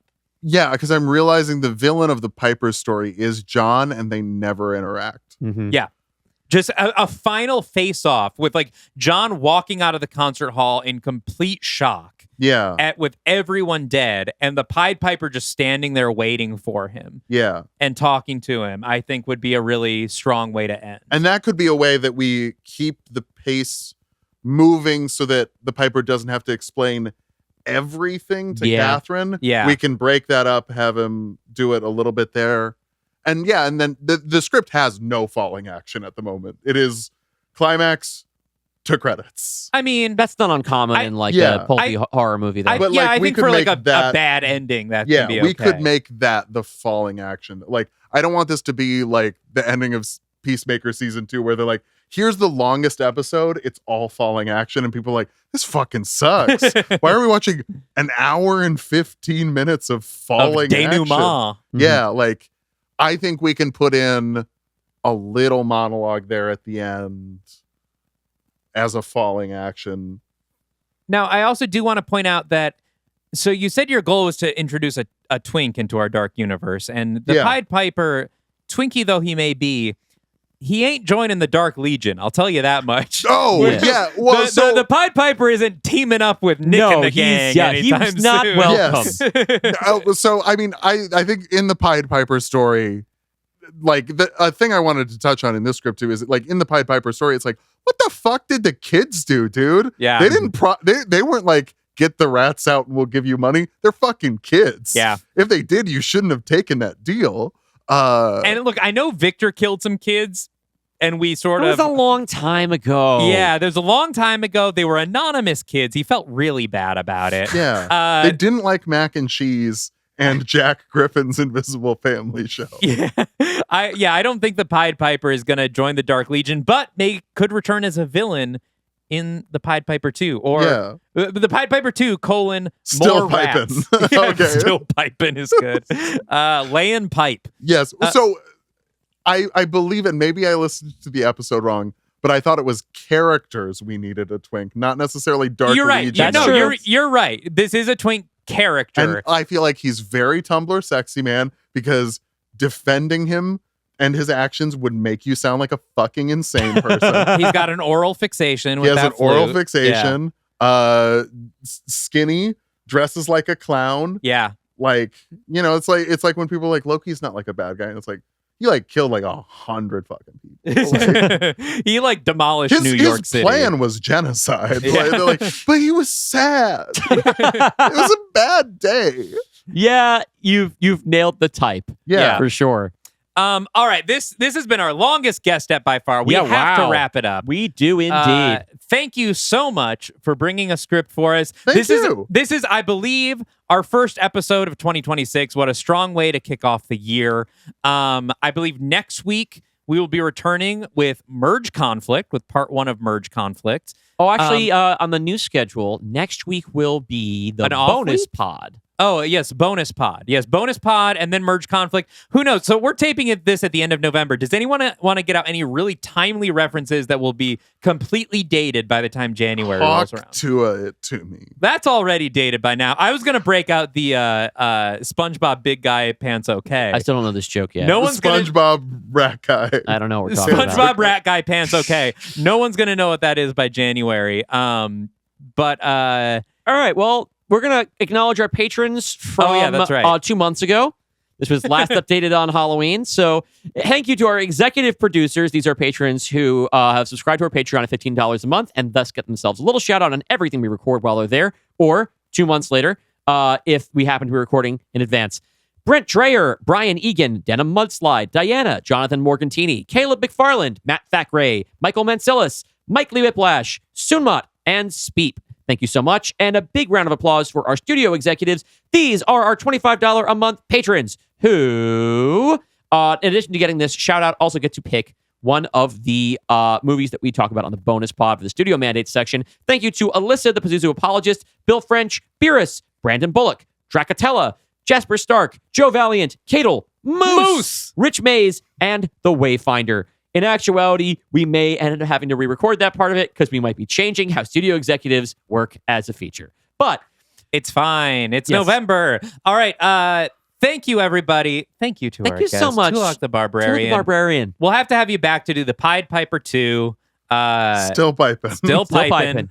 And that one will be a musical, or you're not coming back. Got it. And you're sure you want that and not a full script of The Fast Adventures of Furious Christine? You know what? I'll Ooh, take that either. stuff. I'll Either's take either. fine. Okay. Yeah. Either the Pied Piper musical or the Fast Adventures Please of leave Furious a comment Christine. in the Which do you YouTube want? comments. Which one would Yeah. you rather have for the next guest step with our lovely guest? Thank you so much for absolutely over-delivering, which is our favorite thing to do here You on know the what? show. And since this is a kind of Dark Universe throwback, should we end with all three of us saying, Let's do it. until next time, Stay afraid of the dark universe.